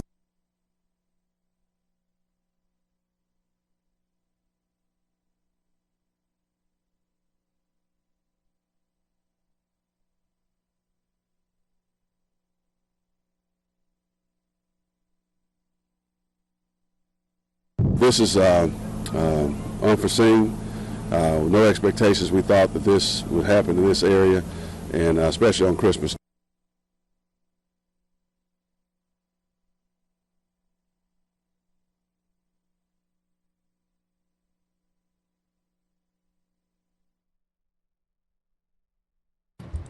And this wraps up some of our United States weather coverage. I do have one clip, though. We were not the only area affected by things like tornadoes, snow, flooding. In fact, the UK, the northern United Kingdom, affected by flooding. I'm going to go ahead and pull up this video for you guys. This one is a special clip for our regular viewer, Joe Foley.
All right, guys, we are going to step away from weather coverage and get back to some of our top 5 stories. I know we haven't even talked about politics on the show this morning, which is very odd, considering we went a full hour and a half without really touching upon politics. That doesn't happen. That's unheard of here on News Now. So I'm going to get to it. Here is bullet point number 2. Freeway sign in California says to vote for Trump. I had to show this to you guys. A Caltrans sign was hacked, and it showed support for Donald Trump. Now, Caltrans is the California equivalent of ADOT. There's in a Department of Transportation, California Transportation, Caltrans, get it? So it was a Caltrans sign that was up on the freeway in Corona, California, which is just east of Los Angeles. And a passerby captured this video, and I have to show it to you. It's crazy.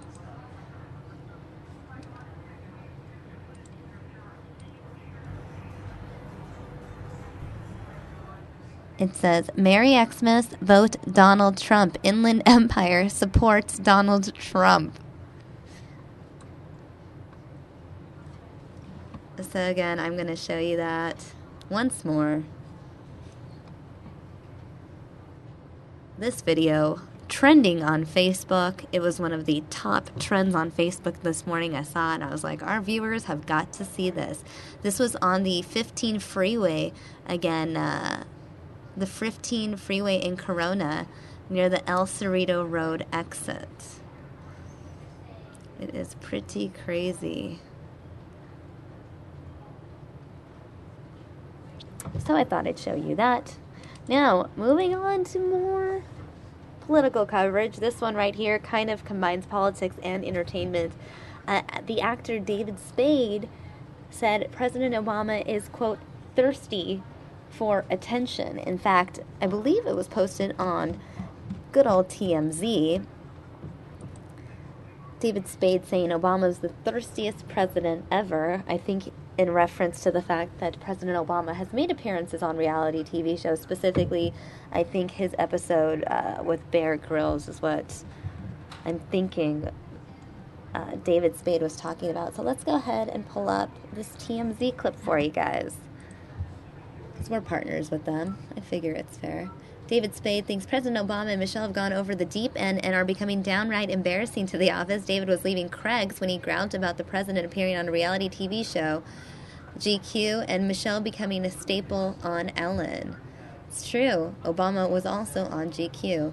Now listen carefully to what David's saying. Sounds like he thinks this is all a prelude to what we'll see when they leave office.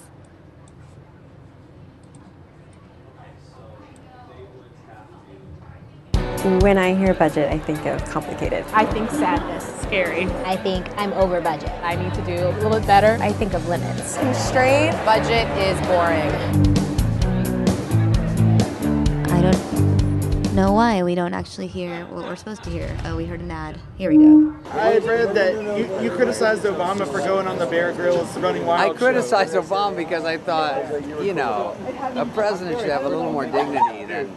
I mean, I realized that Woodrow Wilson went on Dancing with the Stars once, but what president's doing reality shows? It just sounds weird to me, you know what I mean? It's just too much. So I think that, you know, Michelle Obama's on Ellen more than I am. I mean, what first lady? It's just a new world. It's just I'm not used to it, and they're out. It just seems a bit thirsty for me. That's all. I think they're going to do fine, but they're sort of plotting after the White House.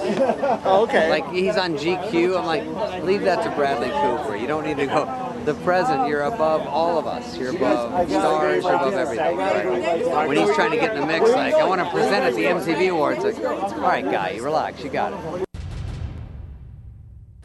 All right, guys, that was David Spade talking about President Obama. I want to go ahead and give you guys a live look right now at New York City and their Times Square, looking pretty poppin'. In fact, we have this other video right here. It looks like another shot of New York. As you know, New York, one of the hot spots every year on New Year's Eve. We have gotten video from Fox National of the New Year's Eve, the official New Year's Eve ball, and I am going to go ahead and play that for you guys. Here is some video of the ball in Times Square. Let's check it out now.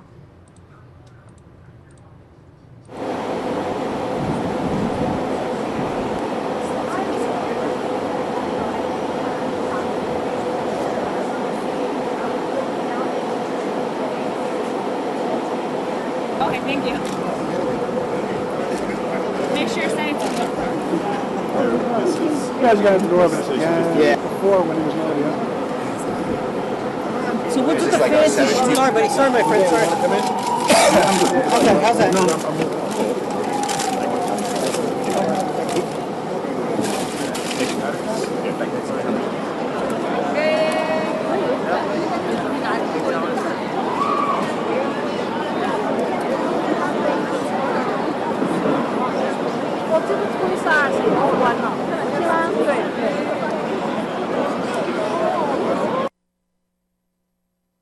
We're actually installing the Waterford crystal triangles in the Times Square Vault. We change 288 of the triangles every year with a new design to create a patchwork of hopes and dreams.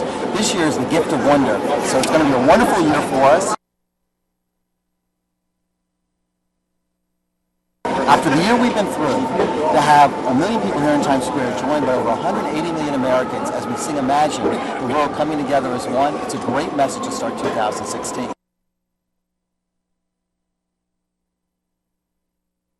This is the one moment in time where we can reflect on the past year and everything that we've been through.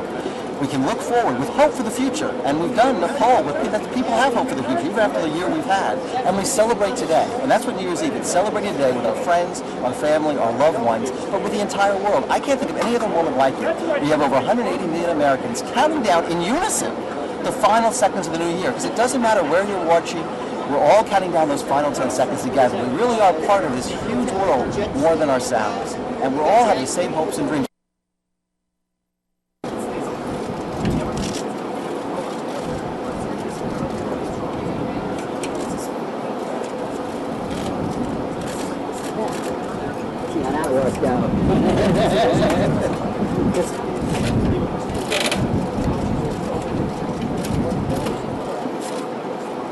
Watch out.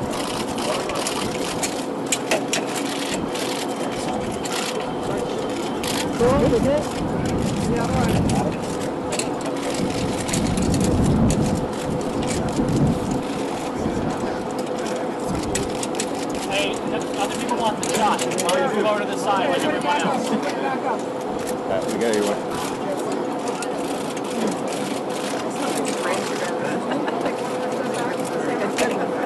Not bad.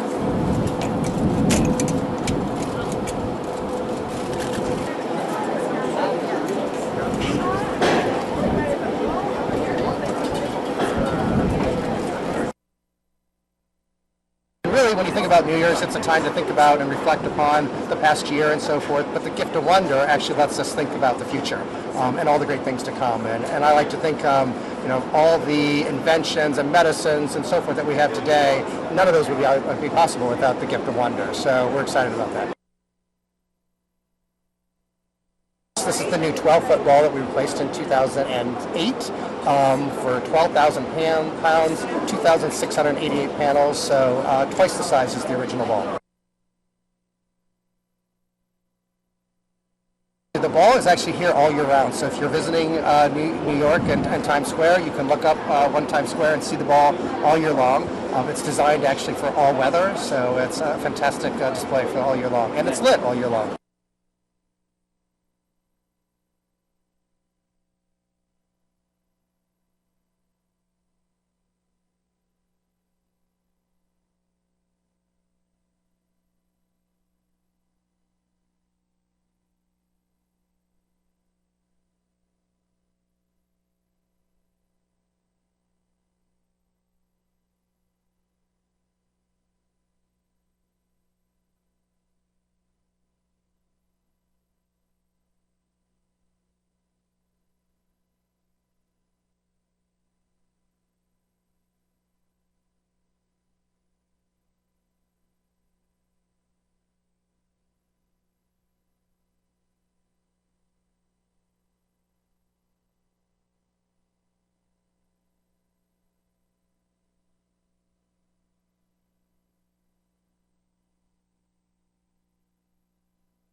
Picture from the ball.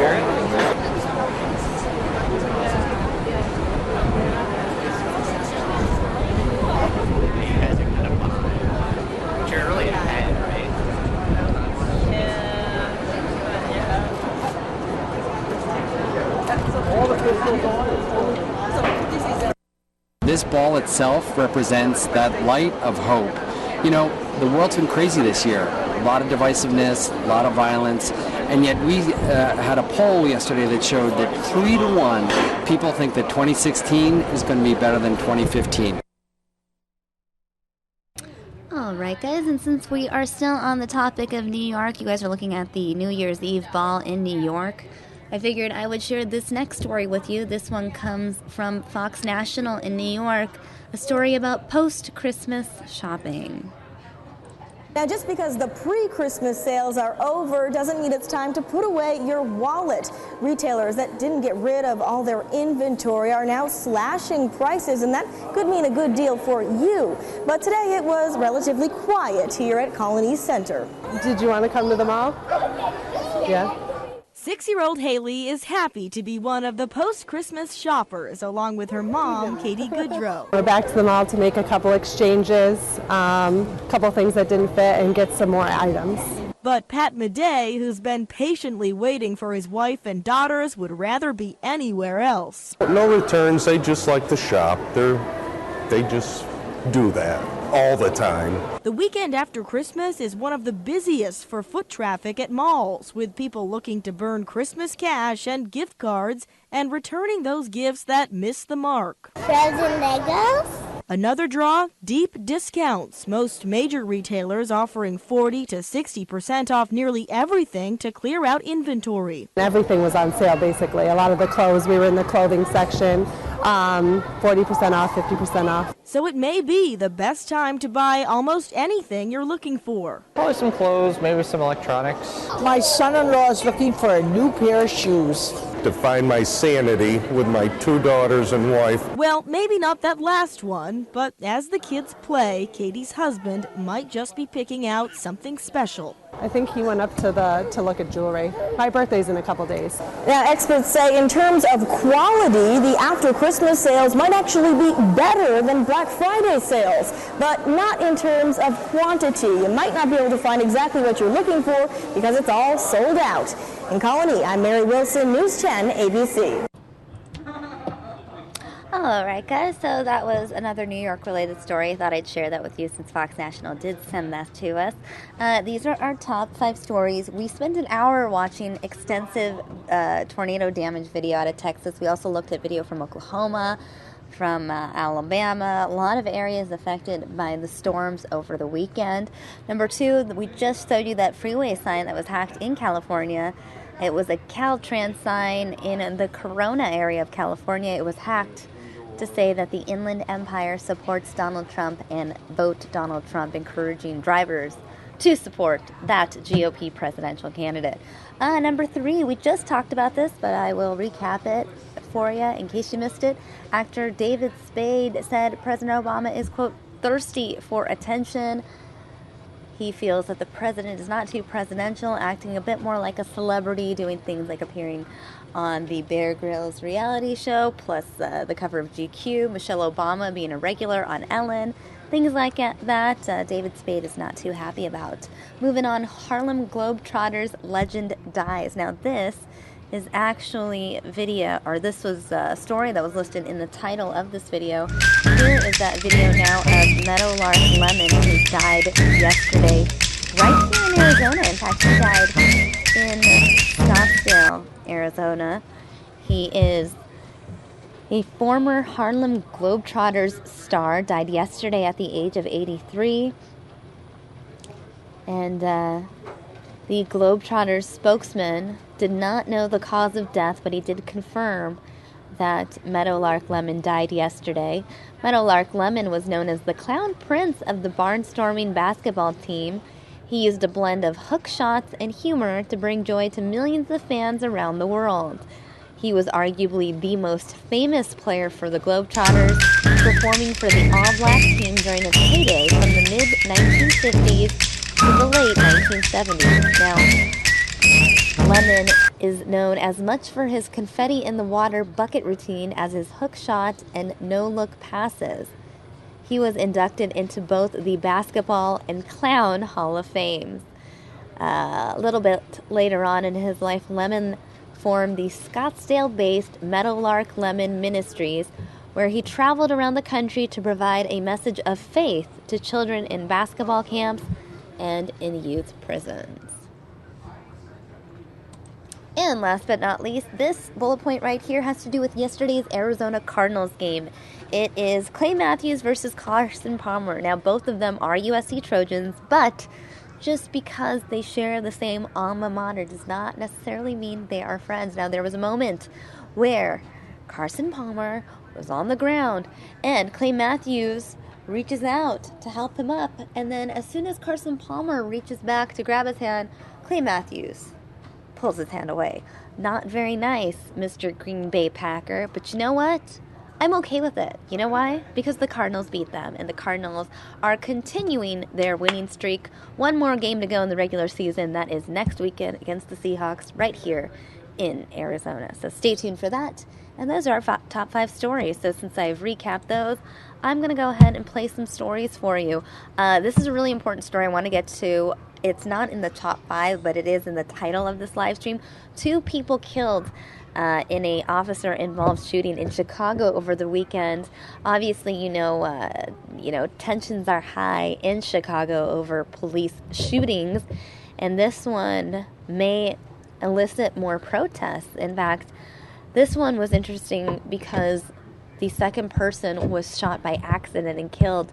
So this woman lived in the same apartment building as this father and son, and the father had called cops because his son was acting up. Cops arrive, they shoot and kill the son, and in the process of shooting him also killed this other woman, and her name was Betty Jones. It was a really sad story. Let me go ahead and tell you guys more details about this story. Let me pull it up for you really quickly. Let's get some video up. This is video of the vigil for Betty Jones. It's in our community. We come and stand in agreement with this family today. We ask that you lift them right now. We give you glory and honor. Hearts are aching.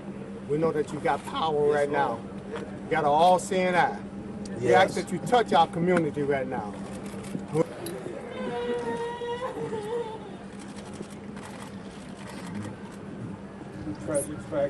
So sad. You guys can actually hear the tears. Yeah, this little light of mine. A really sad situation. Now, police were responding to a call about a domestic disturbance on Saturday. They shot and killed a 19-year-old engineering student and a 55-year-old mother of 5. Again, police and authorities acknowledging that the woman had been shot by accident. This is the vigil in honor of that woman, Betty Jones. Now, the families of both victims are demanding answers after the death of the 19-year-old engineering student and the 55-year-old mother of 5. Now, these are the first fatal shootings by Chicago police officers since last month's release of a 2014 video of Laquan McDonald's death. Again, the first fatal shootings by police officers since really those protests began in support of Laquan McDonald. Again, that video that came out where it is seen the officer shooting the teenager 16 times.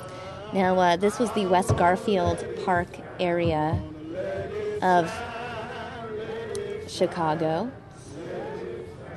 The police department says its officers responded to a home and they were confronted by a combative subject, resulting in the discharging of the officer's weapon, fatally wounding 2 individuals. Now, the 19-year-old killed was named Quintonio Legrier. I'm going to go ahead and pull up pictures of both of those.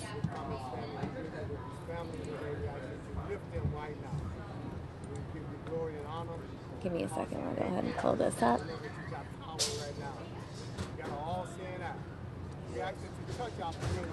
This photo from the Chicago Tribune. You can see them right here. That is Betty Jones. This is Quintonio Legrier. Apparently, Legrier was carrying a baseball bat and threatening his father when police were called. No gun was recovered at the scene, and the woman who was killed was a downstairs neighbor who had been asked by Legrier's father to keep an eye out for the arrival of the police. Wow. So it's a story that you should know about because we're probably going to be hearing more about it today, tomorrow, and the upcoming days.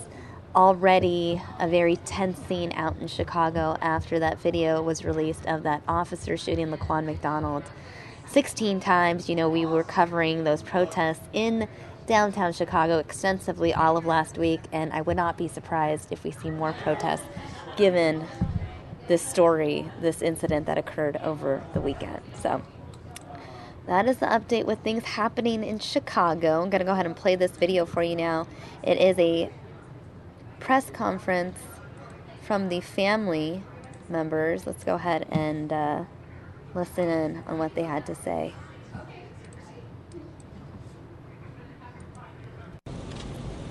My son was a good child. He was a child that wanted things. He always said, Mama had millions. Because you know what, I'm going to work hard, I'm going to study hard. And he was an honor student. It was showing that. It was showing that every day in his grades, in his activity. He ran a marathon last year for a charity. And I couldn't be there because I couldn't get off from work. Now, I won't get a chance to have memories like that. Something just needs to be done. I used to watch the news daily, and I would grieve for other mothers, other family members. And now today, I'm grieving myself. When do it come to an end? I mean, when do we get answers?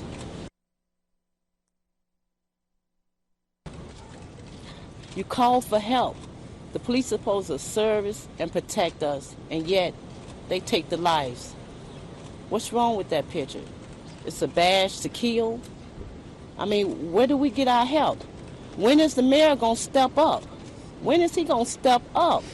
Because we can't get no help with the police. CPD has failed us over and over. Yeah, and those are clips of that press conference that was held over the weekend. Okay, guys, let's now move on to some lighter stories. I know we've been talking about some serious stories throughout the morning, so let's see. What can I share with you that isn't depressing?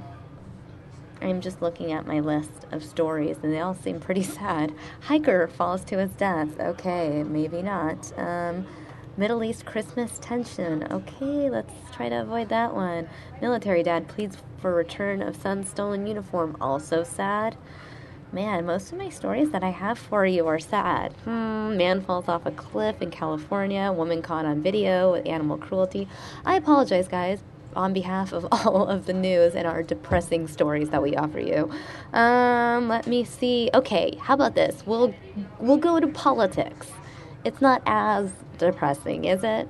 We'll start with this one. The battle of the vote. Battle of the millennial vote. This one from Fox National. Talking politics and who is going to win that millennial vote. Stand by.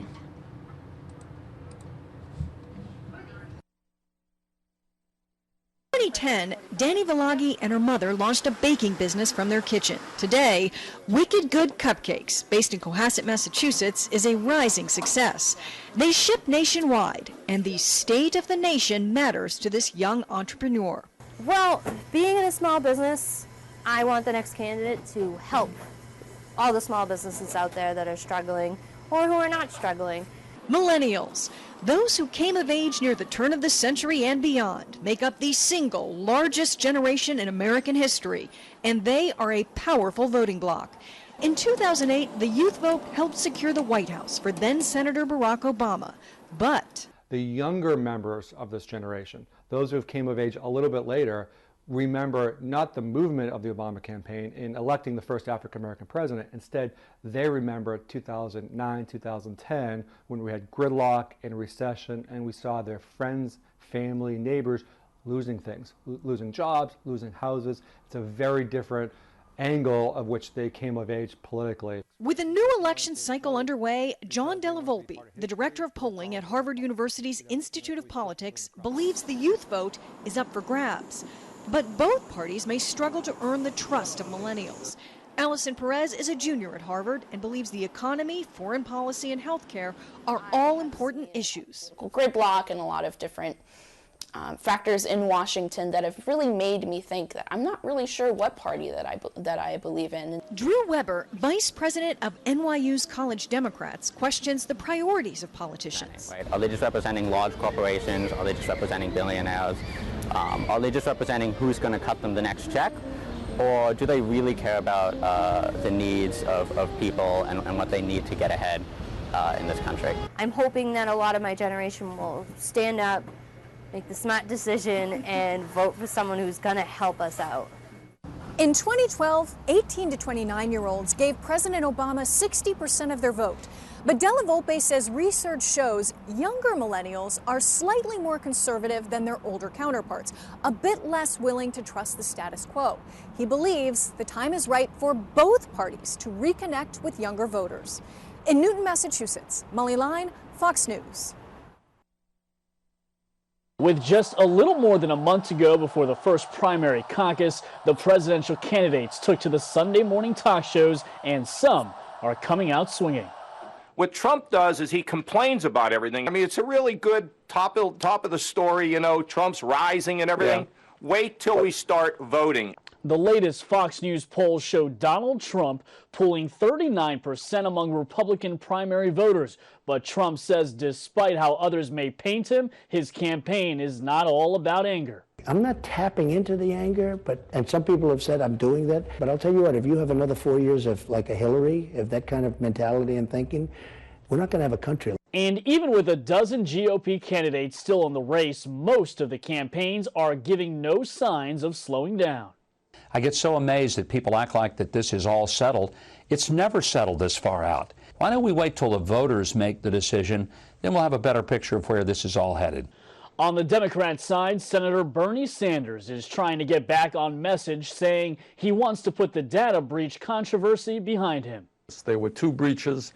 We screwed up on one, and the other one, we did the right thing. I think for the American people, there are far more important issues, you know, having to do with the disappearance of the American middle class. So I think on both sides, we'd like to focus on the real issues. The campaigns will be in full force as 2015 comes to an end. Hillary Clinton heads back to New Hampshire. Bernie Sanders will be in Iowa, and Donald Trump will ring in his new year in Times Square with Fox News. In New York, I'm Brian Yennis, Fox News. All right, guys, now we're getting a live feed from the State Department. The briefing expected to start any minute now, so stay tuned, guys. We have this live event coming up right here on Fox 10 News Now.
All right, guys, many of you in the chat room talking about the Tamir Rice case. I know there's a press conference going on right now. Kathy in the chat room noted that Fox in Cleveland is carrying it live, so we're going to go ahead and take this from their website, Fox in Cleveland. Put ourselves in the victim's shoes, as prosecutors and detectives try to do. It is likely that Tamir, whose size made him look much older and who had been warned that his pellet gun might get him into trouble that day, either intended to hand it over to the officers or show them it wasn't a real gun. But there was no way for the officers to know that because they saw the events rapidly unfolding in front of them from a very different perspective. Just minutes before, they had been assigned in order to respond to a Code 1 report of a, quote, guy, end quote, pointing a gun at people outside the rec center. That guy, they had been told, was dressed exactly as Tamir was.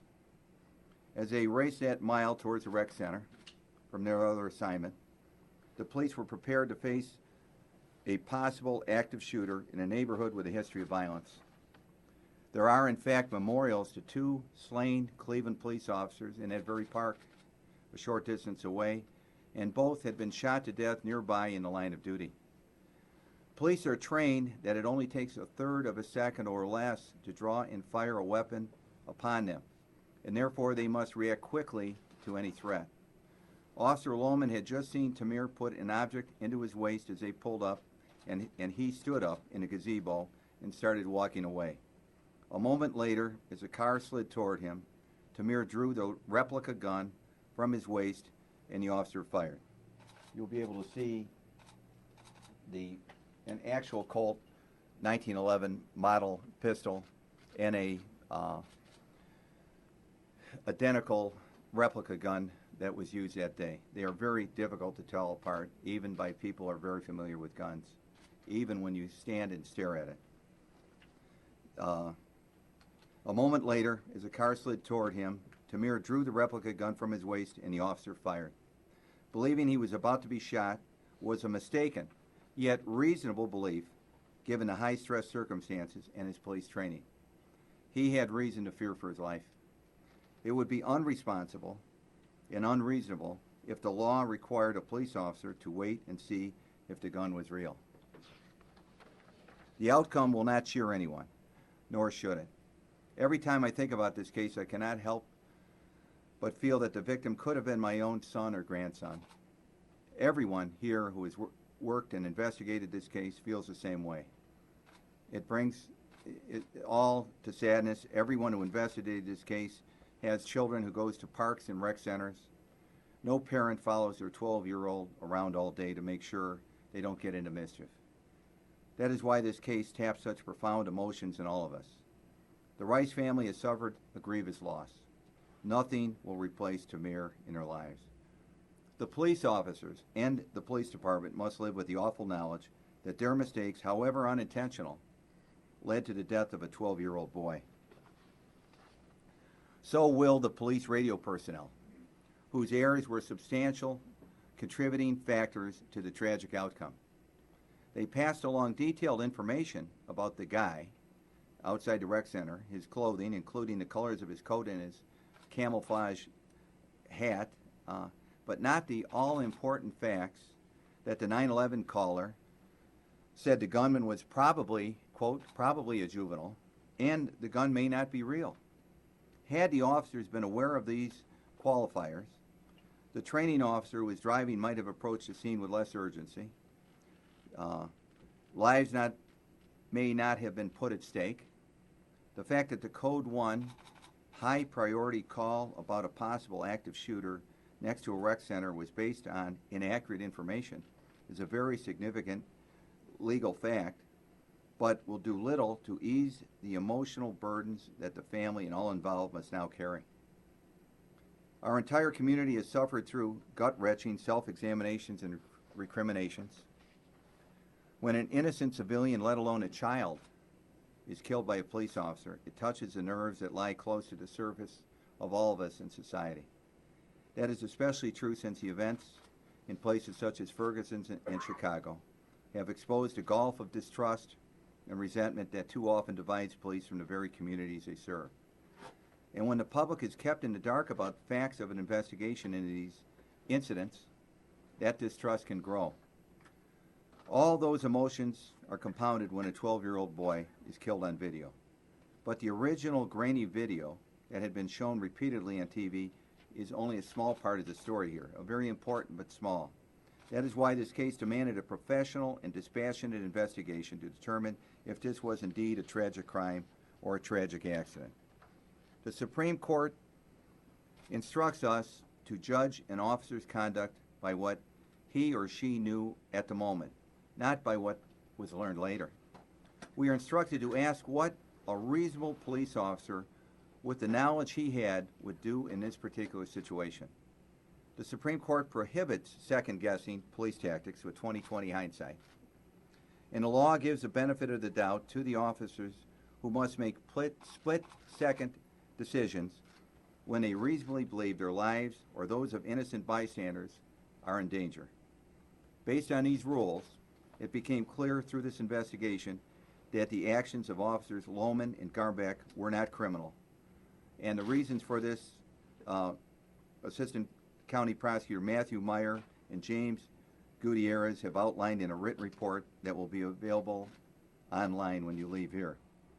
In a few moments, I'm going to ask Assistant Prosecutor Meyer to provide the detailed factual and legal analysis of this case, the improved evidence that we've discussed already. But now, let's deal with it. The death of Tamir Rice was an absolute tragedy. It was horrible, unfortunate, and regrettable, but it was not, by the law that binds us, a crime. Through this process, we too have heard the chants, and we too want justice for Tamir. But justice would not be achieved by bringing charges that would violate the ethical canons of our profession, because we know these charges could not be sustained under the law in our Constitution. This decision does not mean the legal system is finished with this case.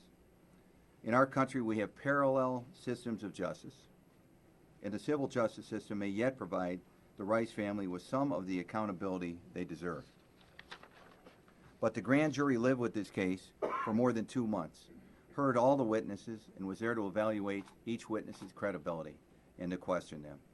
In cases where the police use deadly force against the citizens, we now have other citizens review the evidence and make the final call. As a local judge recently said, if you don't trust the grand jury, you don't trust your neighbors. I trust the people of Cuyahoga County to make the final call, and that's why I've changed this procedure. In this case and every other case of police use of deadly force in this county. Now, there have been lessons learned already in this case. That is the plus side of this tragic event. And it should never happen again. And steps have been taken to see it does not. First, the city has bought body cams for all its officers, and that should help greatly. They will know exactly what happened in these situations. Dash cams are on the way for Cleveland Police Department and the suburban departments, in part using the $1 million this office provided from seized and forfeited monies from criminals and criminal convictions. Our goal is to have every car, every police car in Cuyahoga County, including Cleveland and all the suburbs, with dash cams and officers all wearing body cams. It will improve public confidence and improve performance and protects both the officer and the individual. We'll know exactly what happened in the future. And public confidence rises and complaints fall dramatically. It has been shown across the country. The second important event that has taken place since this occurred is a consent agreement between the city and the City of Cleveland and the Department of Justice. That will dramatically change the way the city hires, trains, and manages its police. I once again applaud Mayor Jackson and Council for their leadership on this issue, and Police Chief Williams, who is determined to constantly improve the department, and he has. They have a great chief and a great mayor.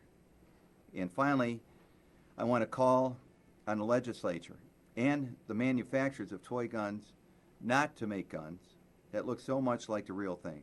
If the color and design of Tamir's pellet gun had screamed toy, then the call that set this tragedy into motion may never have happened.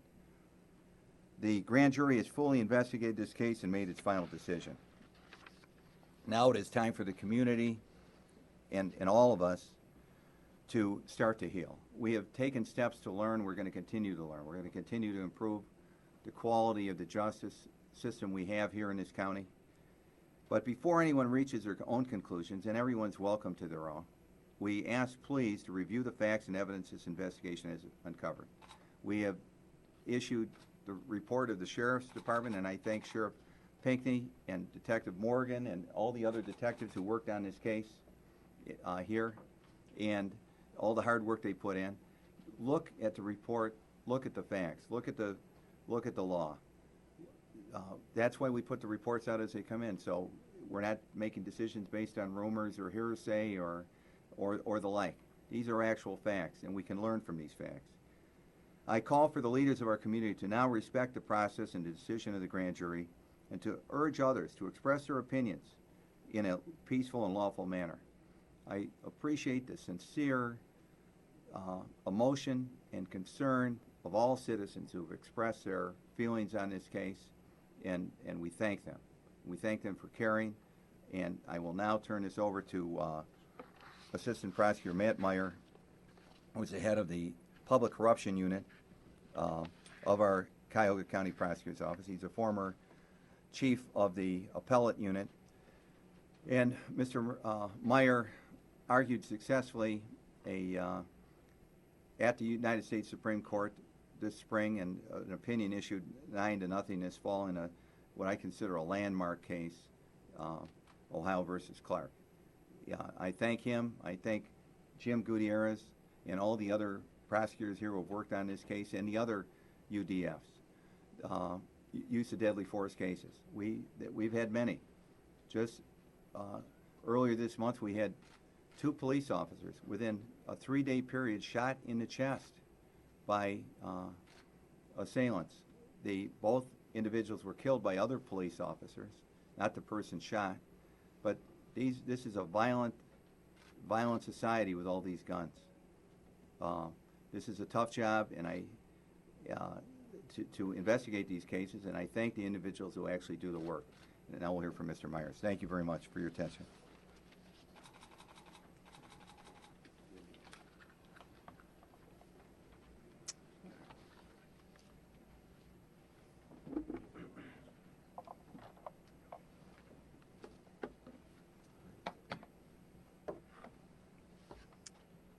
I'm going to have to put this somewhere else. Here, balance up here.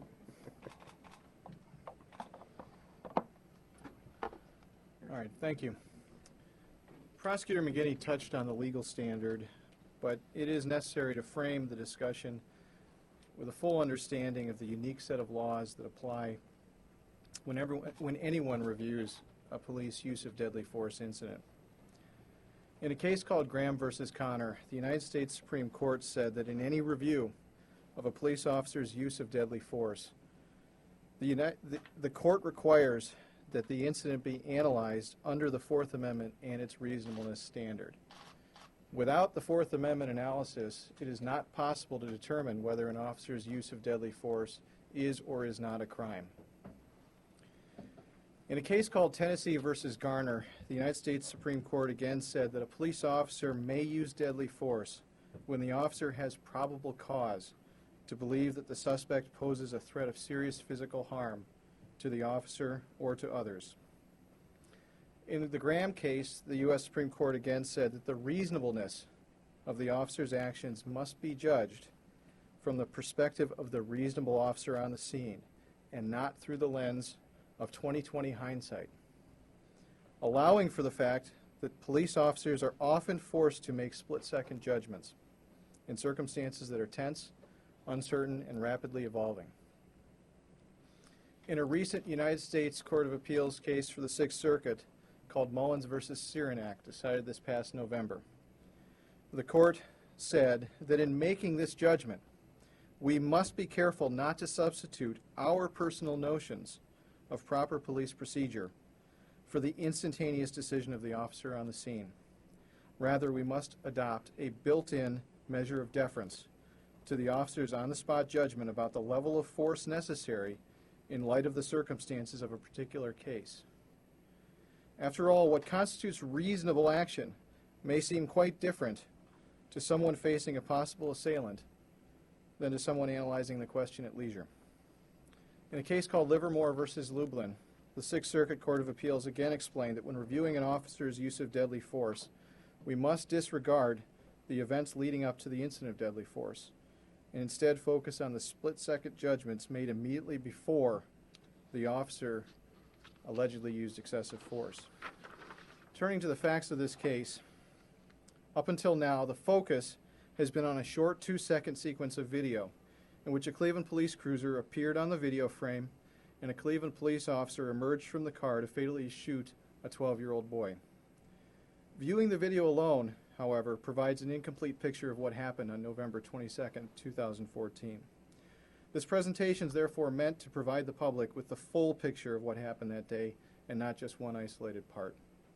This presentation should place the video within the context of all the relevant evidence and to explain the law that governs the review of the officer's use of deadly force in this case. I'd like to begin with an overview of what happened that day. The few hours leading up to the incident set in motion a series of events that helped to explain the officer's state of mind at the time of the shooting. 12-year-old Tamir Rice had spent several hours on November 22, 2014 playing at the Cadell Recreation Center Park with a replica firearm, an airsoft pistol that shot plastic BBs and which closely resembled a Colt M1911 semi-automatic pistol. Tamir had gotten the gun from a friend who told investigators that he had removed the orange tip, the safety tip, that the gun had come with. And we have the model that had been purchased at a local Walmart.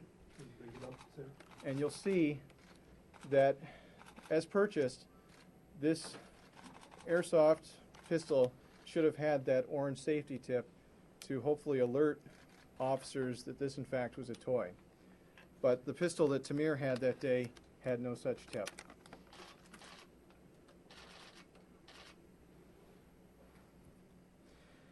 The investigation revealed that the same friend had warned Tamir about the dangerousness of playing with that toy gun. And I'd like to actually display an unloaded real M1911 alongside Tamir's replica firearm so that you can understand what we're talking about here. And I have here Tamir's gun and the actual M1911 so you understand what we're talking about.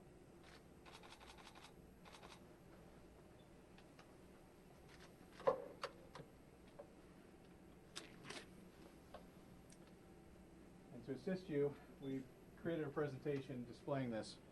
And I have here the actual M1911 semi-automatic pistol and Tamir's replica firearm. To any observer, it's extremely difficult to distinguish between the real and the fake gun unless you pick it up or see it being used.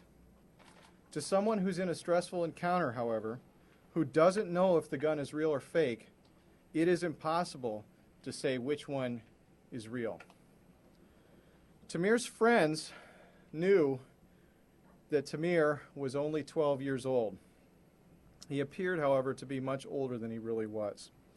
At the time of his death, Tamir weighed approximately 175 pounds. He was 5 feet 7 inches tall. He wore size 36 pants, size 12 shoes, and an extra large men's jacket. All of the officers who saw Tamir on November 22nd thought he was much older than 12 years old, including the officer that called for an ambulance 41 seconds after the shooting, who described Tamir as, quote, in his 20s, end quote. Throughout the afternoon on November 22nd, Tamir would pull the gun in and out of his pants like robbers do, according to a friend who was with Tamir at Cadell Recreation Center on the day of the shooting. Another of Tamir's friends said that Tamir kept the gun inside his waistband with the barrel pointing downward and said that Tamir had to lift his jacket to pull it out. Another adult who knew Tamir and who just recently gave sheriff's investigators a statement said he saw Tamir with the gun on November 22nd and told him to, quote, "Put the gun up. You can't be playing with a gun like that in this day and age," end quote. Unfortunately, the off-duty police officer serving as a security guard at Cadell on the day of the incident was unable to see the video of what Tamir was doing with the gun outside for 2 hours before the shooting, because the security monitors were kept in a locked office, unavailable to the security officer or anyone else for viewing. That security guard did not have a glimpse of the gazebo area from his vantage point at the Cadell Recreation Center entrance. The 911 caller, who had been sitting at the gazebo for 15 minutes before the shooting, told sheriff's investigators that he had seen Tamir pull the gun in and out of his waistband 5 or 6 times.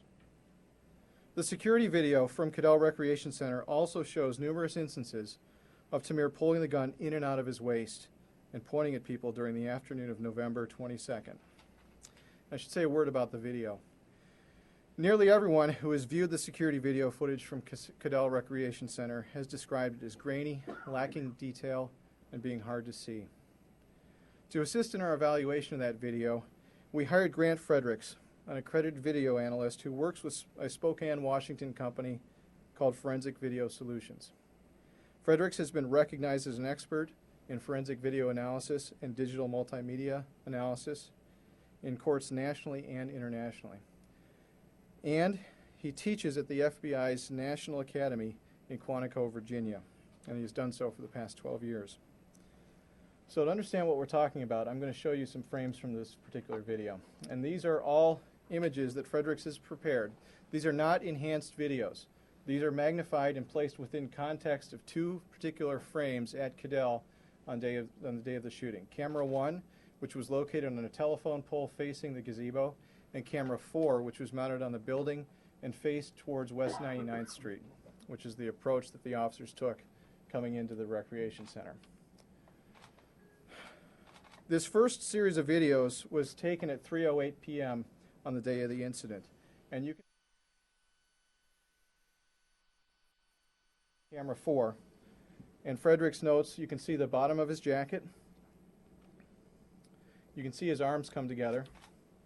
You can see his arms move upwards. And you can see the bottom of the jacket was taken at 3:13 p.m., roughly 25 minutes before the shooting. You can see Tamir standing in the magnified portion outside the gazebo with his left arm moving forward, the dark sleeve being visible below the gray jacket bottom. The front right side of the jacket moves upwards. The right arm moves upward to the center of the stomach. The right shoulder moves upwards. Right hand is at the waist. Left elbow is visible. Right arm moves out from the body. And Tamir points the gun. In a third series of videos taken from video 5 that Fredericks prepared, and again these are at 3:12 to 3:23 p.m., shortly before the shooting, you can see Tamir with the gun in his hand outside the gazebo. You can see the right hand move to the center of his stomach. You can see the front of the jacket move up. And you can see when that hand comes back, it is empty, leading Fredericks to conclude that he had placed the weapon in his waistband.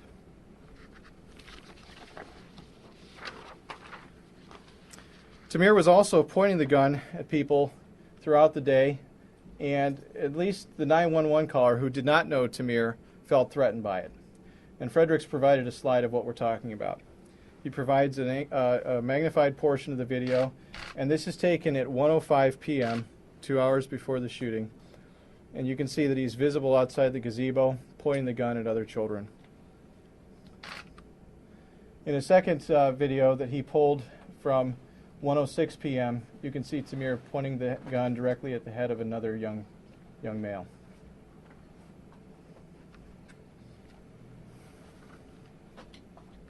In this series of videos, this was taken at 3:09 p.m. You see Tamir in camera 4 walking just feet away from the recreation center, again pointing the gun at other people as they walk towards the recreation center.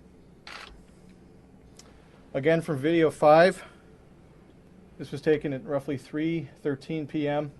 You can see Tamir outside the gazebo pointing the gun.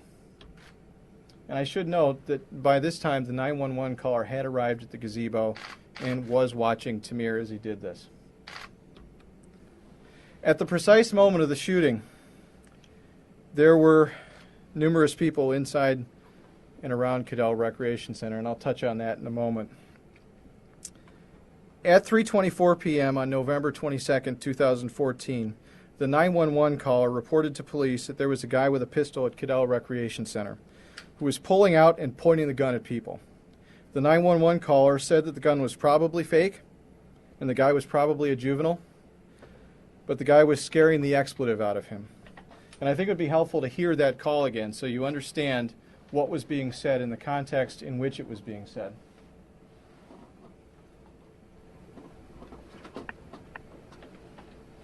Saturday, November 22, 2014, 15:22 and 35 seconds. Police, Highlander. Hi, how are you?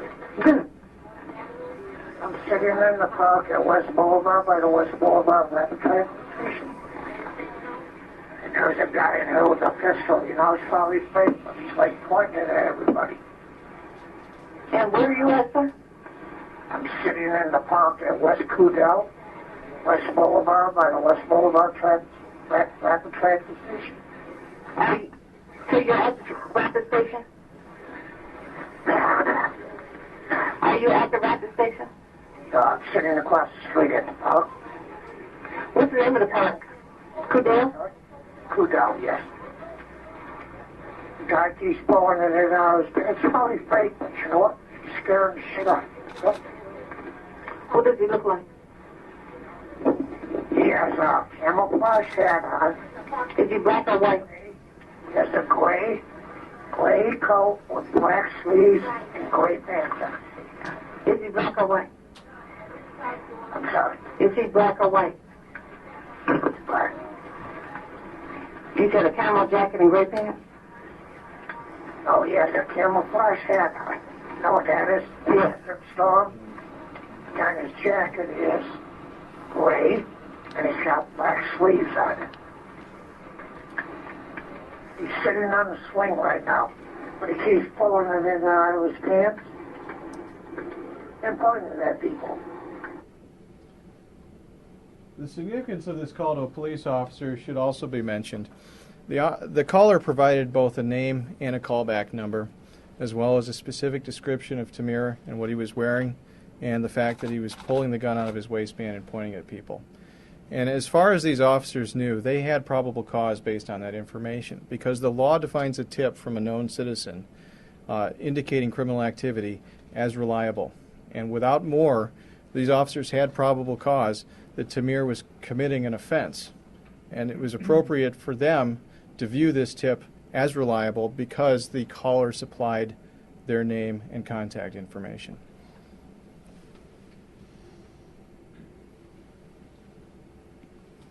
At 3:28 p.m. on November 22nd, 2014, these Cleveland officers, Lohman and Garmbach, received the call about the guy at Cadell Recreation Center, quote, sitting at the swings, pointing a gun at people, end quote. The dispatchers provided the officers with that specific description, and they described the fact that the man was pulling his gun out of his waist and pointing at people. They did not, however, describe two key facts, that the gun may have been fake and that the man may have been a juvenile. So I want to play a portion of that recording so you know exactly what the officers heard from dispatch and what they responded to.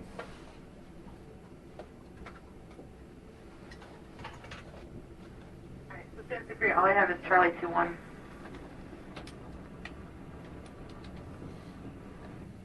M25, we'll take it. The alarm check's okay. That's Officer Lohman. All right, thanks. Charlie 1, you can disregard them. It's at Cadell Rec Center, 1910 West Boulevard, 4910 West Boulevard. Scott's calling. He said in the park by the youth center, There's a black male sitting on the swings. He's wearing a camouflage hat, a gray jacket with black sleeves. So he keeps pulling a gun out of his pants and pointing it at people. Code 1, head is 8418, 8418.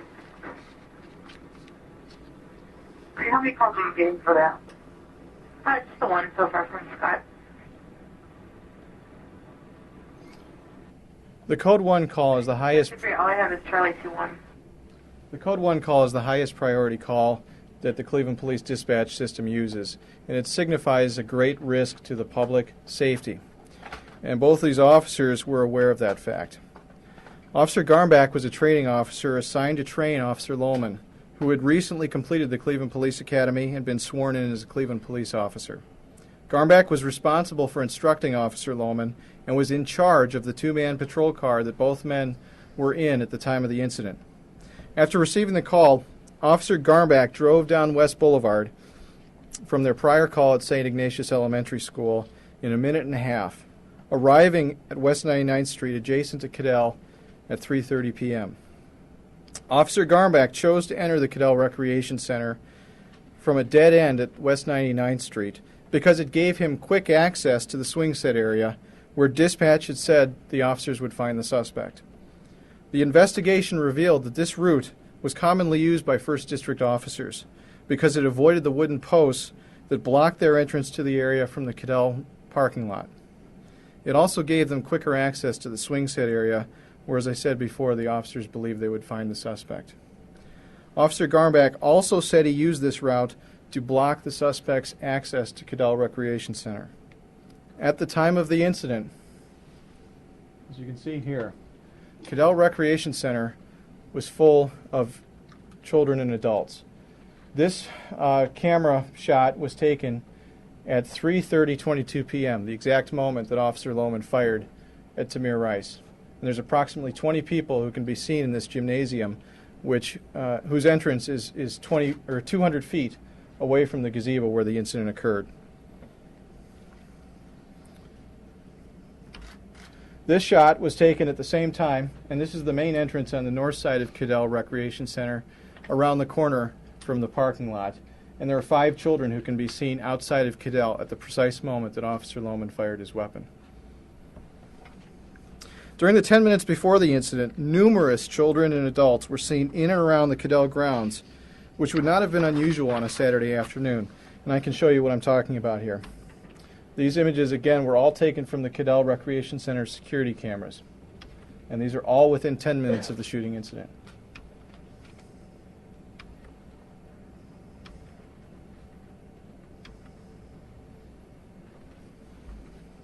Officer Garmbach's route and tactics do fit within the Cleveland Police Department's active shooter policy, and I should explain what I mean.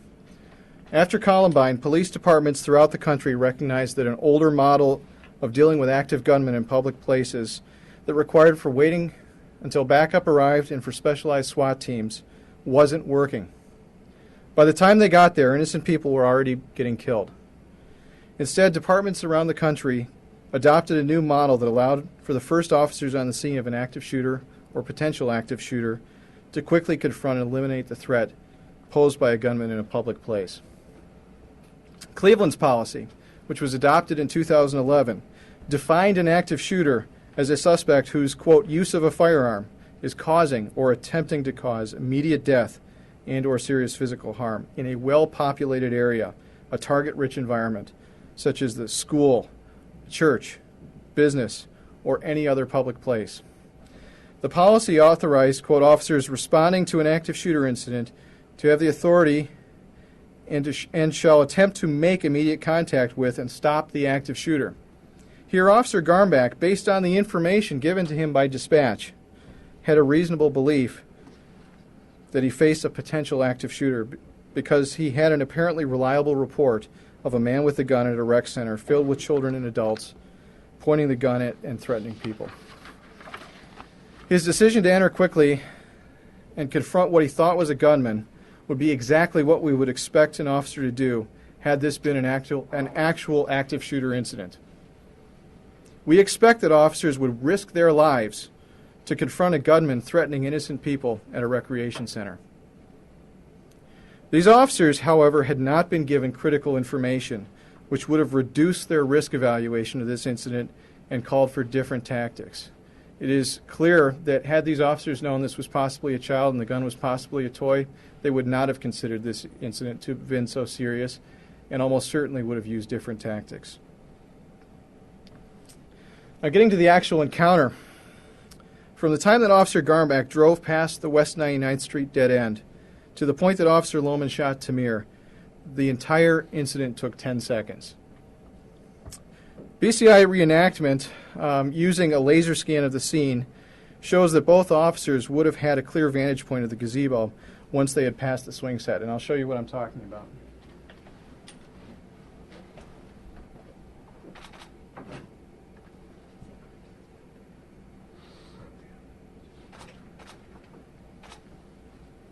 This video was taken using a laser scan of the incident in April.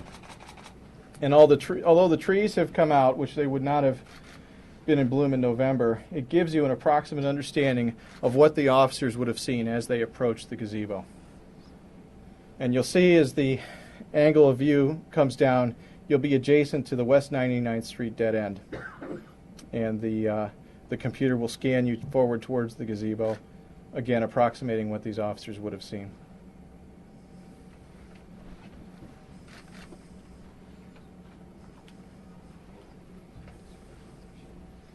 So at this moment, the camera angle is passing the elementary school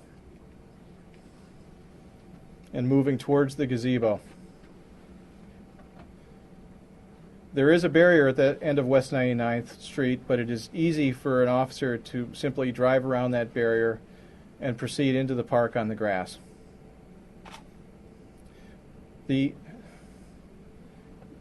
dispatcher told these officers they could expect to find the suspect here at the swing sets. And as the officers approached, their angle and their gaze was directed here because that's where they thought the threat was.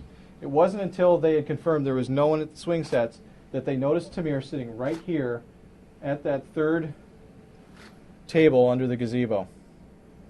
And as they pulled up, this is what they could have seen.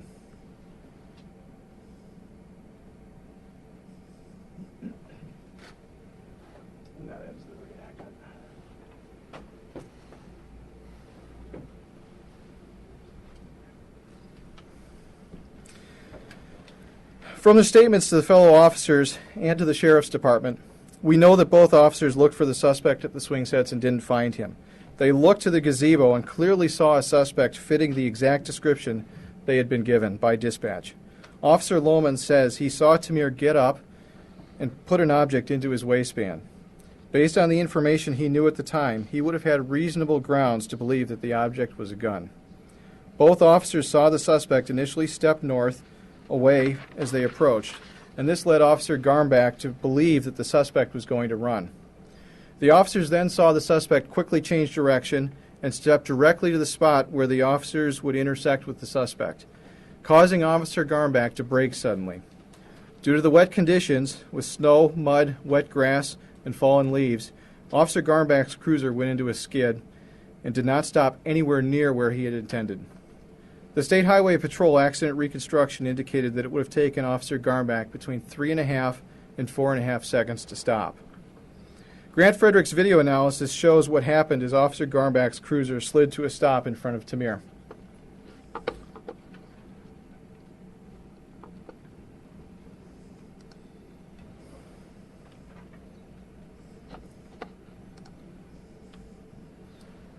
You can see Tamir as he approaches the officers, and Fredericks notes his right hand is in front of his body. And this is slide 118 of his 6 video series, the moment of the incident at 15:30:20. His right hand is in front of his body, according to Fredericks. Police vehicle is moving forward. Tamir's right arm moves towards his waist. He moves forward and lowers his arm to his waist as the passenger door opens. Tamir's right shoulder and arm move upward, and his jacket bottom lifts upward, and Lohman exits the vehicle. And you can see this brighter point of contrast. That is Officer Lohman's hand with his gun drawn. And Fredericks indicates, according to his report, that at this point Lohman has already fired and Tamir is reacting to the gunshot. Officer Lohman fired his weapon twice, and he hit Tamir once. According to trace evidence reports, Officer Lohman was within 4.5 to 9 feet of Tamir at the time of the shooting. I should say a word about this video. This camera that captured the scene was a camera that recorded in very poor quality with what is called a variable frame rate. And the reason that's important is because it's not collecting information at a consistent rate, and it's only capturing 1 to 2 frames per second. So unfortunately, there is a large amount of information that is simply lost. We do not know what happened in those frames that we cannot see. Mr. Fredericks concludes in his report, and I should note also that Mr. Fredericks is the only qualified accredited forensic video analyst to have given any opinion in this case. At the time of the shooting, Tamir Rice lifted his jacket with his left hand, and with his right hand, he reached for the gun that was located in the waist area of his pants, end quote. And both Officer Lohman and Garmbach gave statements that they saw the suspect pulling the gun. A minute after the incident, Officer Cunningham ran to the scene and spoke to Officer Lohman, who told Officer Cunningham that Tamir, quote, reached for the gun and he gave me no choice. There was nothing I could do, end quote. Officer Lohman made this statement while he was still under the stress of the incident. And in fact, 41 seconds later, when Garmbach summoned EMS, Lohman was clearly still under the stress of the event and could be heard yelling in the background of Officer Garmbach's call. And I'll play that for you so you can hear what I'm talking about. 1529. Right here. Radio, shots fired, male down. I'll play that again for you. Radio, shots fired, male down. Black male, maybe 20. Black revolver, black handgun. I'm sending EMS this way. In a road, boss. That's Officer Garmbach, who is summoning EMS to the scene.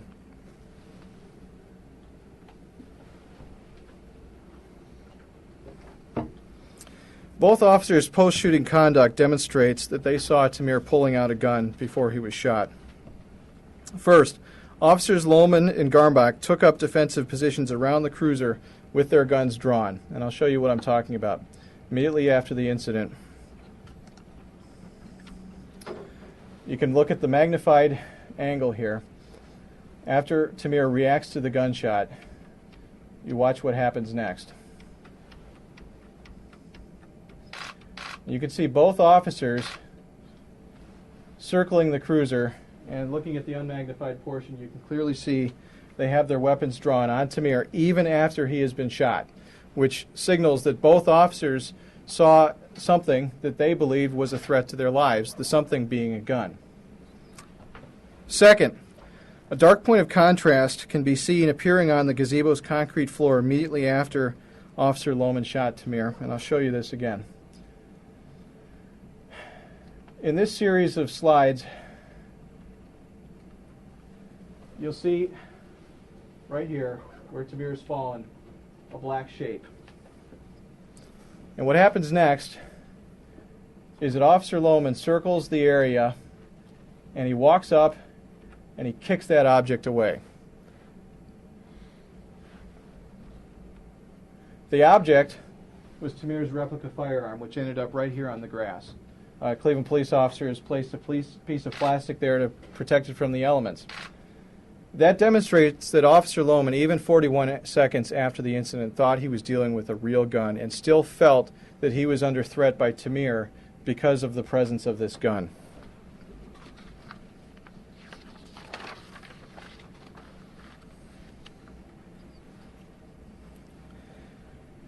The first officer who realized that Tamir's gun was not real was several minutes later, when Detective Dan Lentz examined the gun closely. Lentz said that until he saw the magazine and the green BBs, he thought the gun was 1,000% real. Various experts who were not present during the incident itself have given opinions about what they think the video depicts. These experts have suggested that Tamir did not show the officers the gun and had his hands in his pockets when he was shot. None of these experts addressed the fact that the gun fell on the gazebo's concrete floor immediately after Tamir was shot, or why the officers reacted defensively to Tamir and kept their guns drawn on him until Officer Garmbach kicked the gun away 41 seconds later. And the obvious conclusion, ladies and gentlemen, is that Tamir dropped the gun on the concrete gazebo floor because it was in his hand when he was shot. It is unclear whether Tamir could have heard the warnings that Officers Lohman and Garmbach described as they pulled up to the scene. Garmbach believed that the cruiser's windows were up, and Lohman describes giving commands as he opened the door. The video shows that Lohman opened the door and fired his gun within approximately 1 second. Although it is possible to give commands within 1 second, the law only requires that an officer give commands before using deadly force when feasible. Lohman was facing a suspect pulling an object from his waist that he thought was a real gun. The law does not require him to wait until being fired upon to confirm whether the gun is real, or to give the suspect additional time to draw and fire upon the officer. Officer Garmbach's approach, despite intending to stop at a much earlier point, had left Officer Lohman dangerously exposed in a position facing a gunman, or what he thought was a gunman. He did not know whether Tamir would use the gun to shoot him as he exited the cruiser, or whether the vision of Tamir reaching for that gun would be the last thing he ever saw. Lohman and Garmbach both have been criticized for their failure to give Tamir first aid at the scene. This criticism, however, does not fit with the actual evidence or have any bearing on whether the decision to use deadly force was criminal. It's worth noting several points. Cleveland police procedure required officers to summon EMS to aid an injured suspect, which Officer Garmbach did within 41 seconds of the shooting. Garmbach did so only after he kicked the gun away and was convinced there was no longer a threat from that gun. Tamir's sister, in a state of panic, rushed to the scene 1 minute and 23 seconds later, diverting Officer Garmbach's attention and caused him to deal with Tamir's sister instead of Tamir. Meanwhile, Officer Lohman, who had injured himself during the incident by rolling his ankle, was only of limited assistance to Officer Garmbach. At the time, Cleveland police did not train their officers on how to treat a gunshot wound, nor did they provide their cars with first aid kits or any medical equipment whatsoever. Detective Lentz and an FBI special agent arrived 3 minutes and 43 seconds later. The agent was a trained combat medic and a registered paramedic, and immediately began to provide aid to Tamir. The agent and Officer Garmbach helped maintain an airway and applied pressure to Tamir's wound until the ambulance could take him to the hospital. Tamir's gunshot was catastrophic, having ruptured his inferior vena cava and deprived his body of a major blood supply. The agent recognized that Tamir needed surgery right away. Under these facts, the most helpful thing for Tamir was to get him to an operating room as quickly as possible, which is exactly what Officer Garmbach did when he summoned EMS at the first available moment. To conclude, this case is a culmination of a tragic confluence of events. A young boy who appeared to be much older than 12 years old, spent hours playing at a recreation center with a toy gun that looked just like the real thing. No one who saw him doing it was willing or able to intervene and make him stop. Unfortunately, the security cameras that showed him frightening people with this toy gun were left unmonitored and unseen by any security officer. The 911 caller who notified police about Tamir told the 911 operator that Tamir might have been a juvenile and that the gun might have been fake, but that Tamir was scaring the expletive out of him.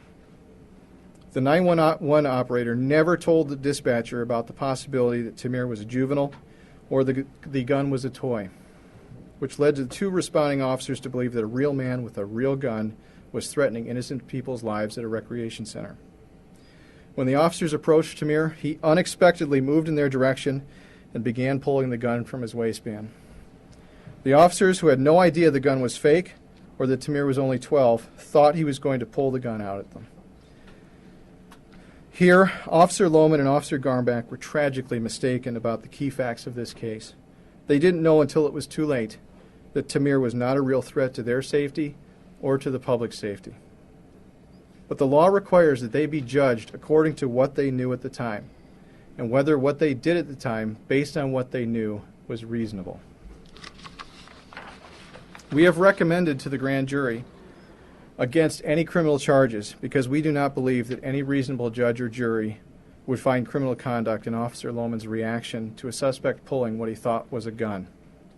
Nor has any viable theory of criminal conduct been offered to explain why Officer Garmbach would be criminally liable for Officer Lohman's use of deadly force.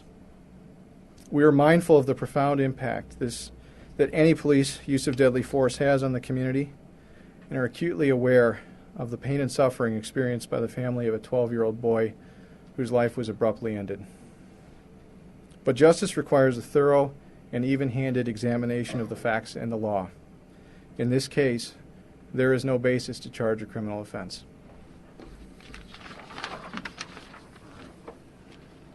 Thanks very much. We will shortly have online on our website a longer version of, a more detailed version of the analysis that Matt just gave you. If you've had a chance to look at that, feel free to email us with questions. We'll try to answer as many as we can before the day is out. So, Prosecutor, thank you all a for couple coming. questions. Zero. You're not answering any questions at this hour? He said we'll answer them all. But I mean, can you answer any now? Can you answer any in person? Anything about the No. Just in person? The Tamir family? So we have something. Joe, can you explain the rationale for not answering any questions on a day like this? There's a we'd be million happy- questions. We'd and be they're not happy to answering we'll any of them? entertain your questions. But you But want just not will you in entertain our person? questions Right. on camera? Can we get your autograph? Yes, finish. I never see anybody supported you with a question. I'm gonna go research, Google, and then answer the question. Sorry. Okay, is this finished? What's up, Roland? How you doing, sir? Get out of here. Thank you. Yeah, you can take it. Take it. You're gonna answer it.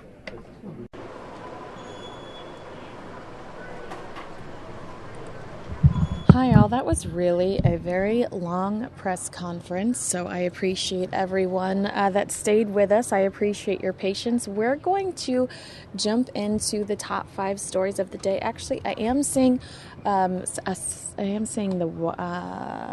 Department of State briefing, so let's take you there quickly, and when they are done, and it does look like they perhaps are wrapping up, when they're done, we'll jump into our top 5 stories of the day. Afghanistan.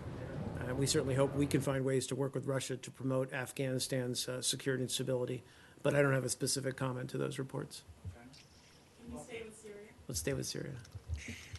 Syria's foreign minister said his government is ready to take part in the UN-led talks on a political transition. Has the U.S. received word on who will represent the Syrian government? And then secondly, is it your understanding that the ISSG will be present for those talks in Geneva, or will it be just the government, the opposition, and the UN?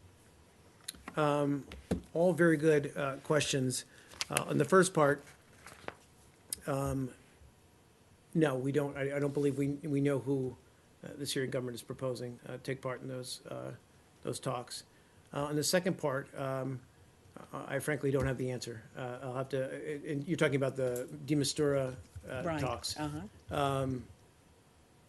That is a UN-led process, so I'm not certain that any of the ISSG would, any members of the ISSG would be there. I'll have to get clarity on that. Final one on Syria. Just a couple questions ago, Mark, you talk about how the peace and stability has not come to Syria, whereas today, apparently there is a blog post on State Department by John Kirby. It has been discussed on the social media all day, and one of the pivotal moments of 2015 is Kirby states bringing peace, security to Syria. Sure. Could you expand on that? Well, first of all, I'm very happy that you read John Kirby's blog posts. That's encouraging. Now, look, the operative word there is bringing, not brought. So we're bringing peace and security to Syria. I think that is a truthful claim. There has been significant progress, we believe, in the past year on both fronts. What's that? process or progress? I think both. I mean, I think progress on a process. I don't think anyone would say that we are there or across the finish line. And if that was conveyed in any way, that's a mistaken impression. But 3 months ago, the Syrian opposition was not unified around a common set of negotiating principles. Now they are. 3 months ago, the international community was not unified around a common understanding of what a successful political process or transition could look like. Now they are. And 3 months ago, there was no UN Security Council resolution, or consensus rather, on Syria, much less a mandate to create, implement, and monitor a ceasefire. And now there is. We would cite all of those as progress.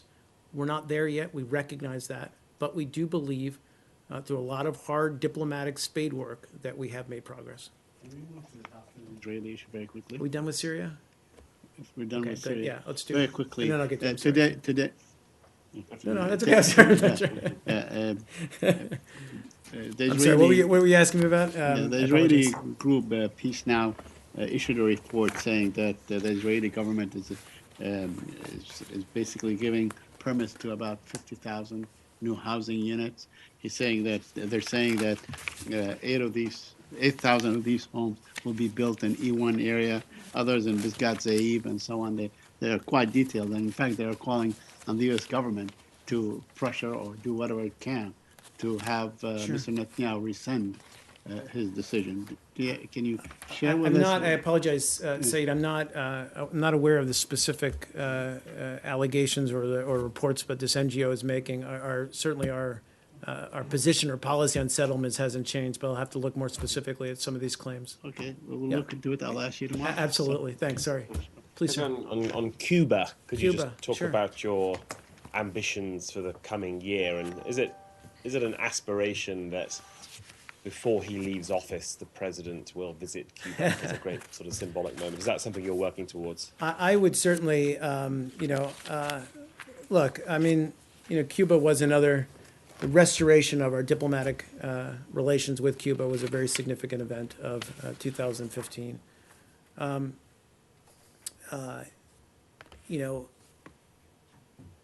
Recognizing, of course, that there's still a lot of work that needs to be done on the human rights front, on multiple fronts, to build that strengthen that relationship.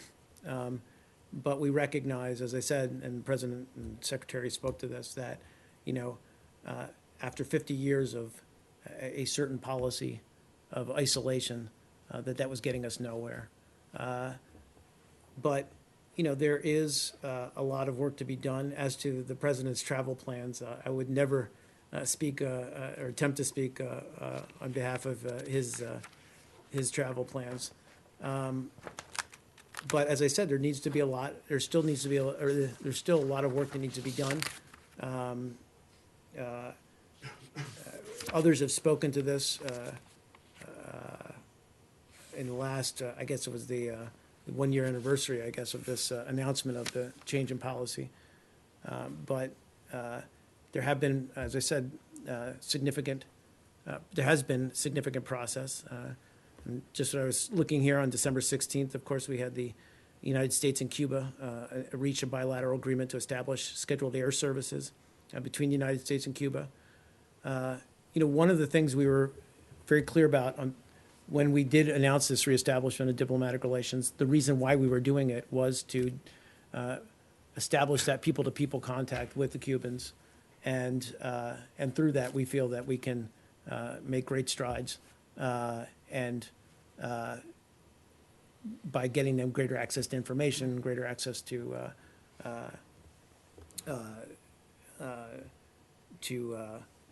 information, business, all of that stuff. We do want to see the embargo lifted. We've been very clear about that rests with Congress to do. But it's going to take some time, I guess is my short answer, not so short answer. Please, China. Do you have any comments on the Chinese anti-terrorism law, which just passed yesterday? Right. First off, we do condemn, of course, all forms of terrorism, regardless of the political or other goals professed by their perpetrators. However, the United States remains concerned that the broad, vaguely phrased provisions and definitions in this law, speaking about the counterterrorism law, could lead to greater restrictions on the exercise of freedoms of expression, association, peaceful assembly, and religion within China. So we're continuing to examine the final text of the law, and we'll continue to make our concerns known to the Chinese government. But the Chinese Foreign Ministry was saying this legislation was rolled out in accordance with the needs of reality and also the latest situation. So if the goal of this law is to make China safer, no mass shooting, less terrorism-inspired attack in China, isn't that something that the United States should at least pay respect? Well, I said, we obviously condemn all forms of terrorism. We recognize, as we do, governments throughout the world wrestle with how to confront the challenge of terrorism while at the same time maintaining democratic norms and freedoms of their people. That is an essential struggle inherent, I think, to confronting terrorism. But as I said, we are concerned when we believe certain laws overreach and could lead to greater restrictions on the exercise of freedoms of expression, association, and peaceful assembly. So that's our concern. And we'll continue to, this is a conversation we obviously, as you all know, have with China, and we'll continue to have that. And do you still have the previous concern, which is focused on the backdoor access to foreign internet company and phone companies' data? Because that item was written in the draft but left out in the final version. It was left out in the final version, right? I'm aware of that. I don't, I haven't, as I said, we're still looking through the law, and certainly that was a concern. Any access, again, this is, as I said before, a struggle that many countries around the world face in confronting terrorism.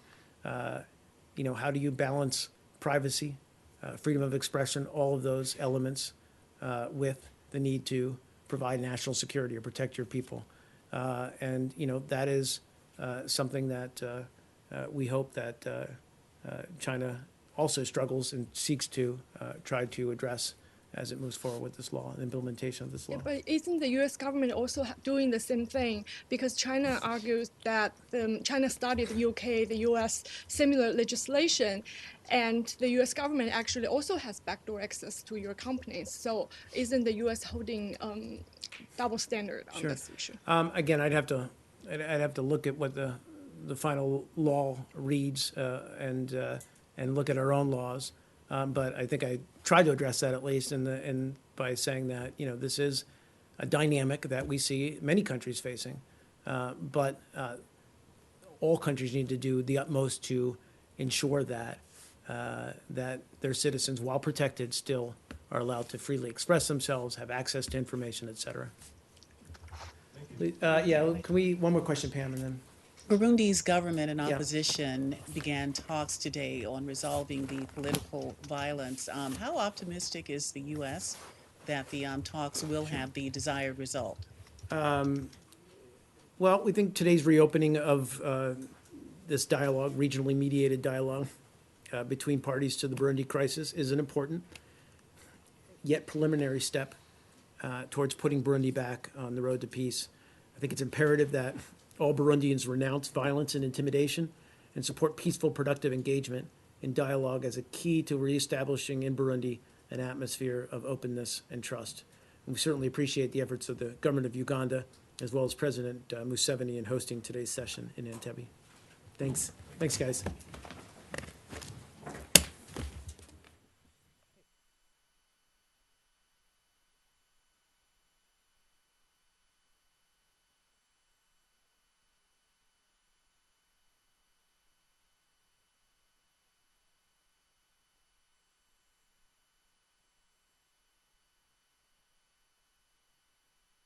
All right, so let's jump into our top 5 stories of the day. Now I must relocate. my stories. Here we go.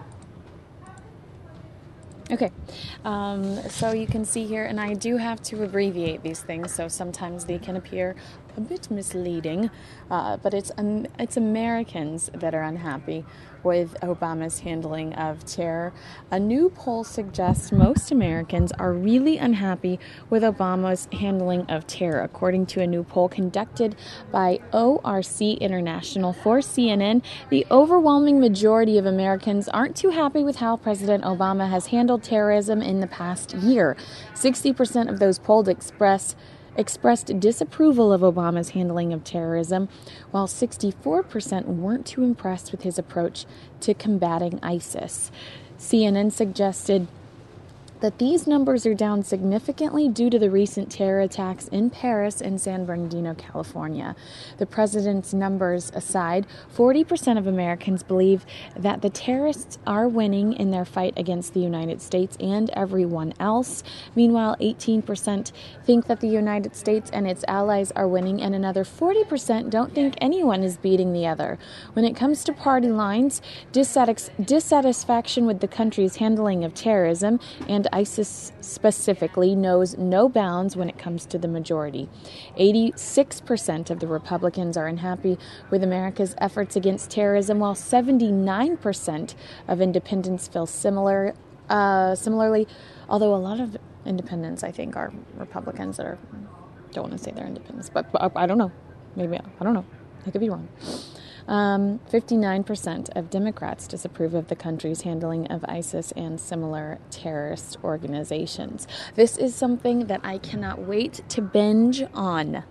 I have yet to watch this Netflix documentary, but I've had multiple people contact me telling me, I had like a coworker tweet me over the weekend, I've had several people tweet me and say, you will love this.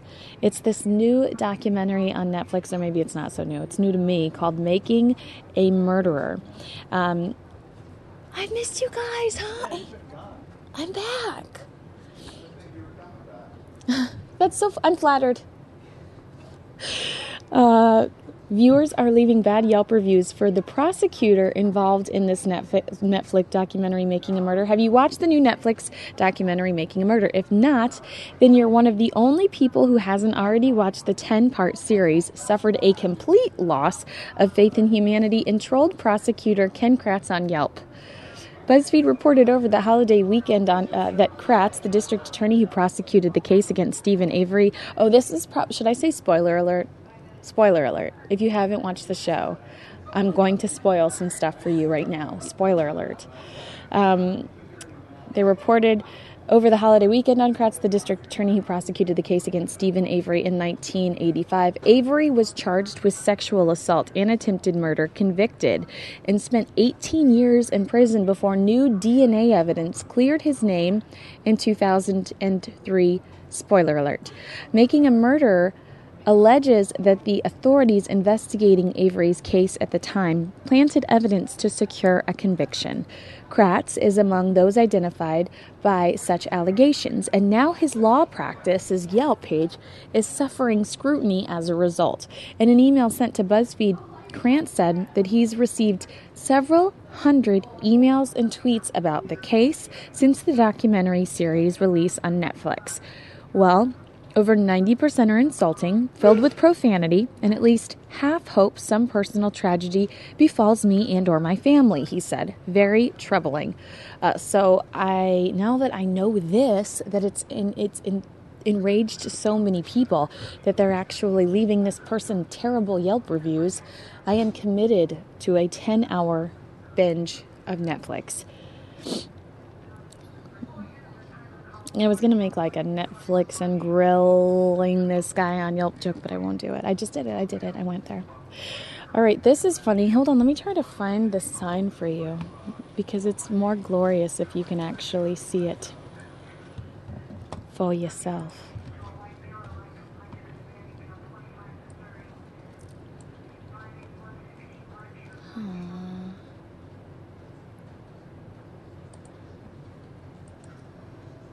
So ridiculously, I mean, who did this? Who has the ability to do this?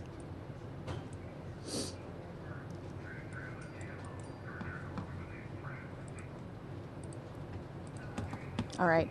This is Nikki Miles Warden. Someone hacked a digital California traffic sign to read, "Vote Donald Trump." A traffic sign in California told drivers to vote for a particular Republican presidential candidate come 2016. According to ABC7, Nikki Warden and her husband Dan were driving home from the movies on Christmas night when they saw a sign in Corona, California. They were so surprised by the California Department of Transportation sign or Caltrans that they turned around to record the video message. "Inland Empire supports Donald Trump," the sign said for drivers on the northbound 15 freeway. "Merry Christmas, vote Donald Trump." A Caltrans spokesperson told ABC7 that someone had apparently reprogrammed the sign. It has since been returned to its normal message for that location. People are so smart and crazy and fun. They give us good material here. We appreciate them. All right, and this is, I started to look at this, and then I ran into a Justin Bieber story, and I got distracted. I'm looking for this actual video of David Spade, and this is in the Fox family, as we show TMZ here regularly, like 5 times a day on Fox 10. Let me find,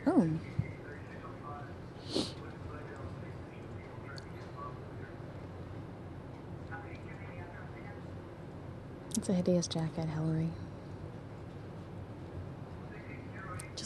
Just enjoy the ride with me, guys. We're looking for the David Spade video so I can show you what he says.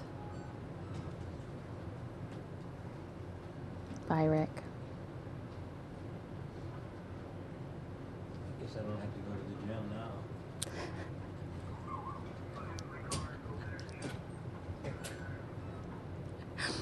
I love my coworkers. All right, I think I'm getting close. Yes. Let me show this to you. This is David Spade. I'm sure you've heard of the guy. He was at the Cardinals game yesterday.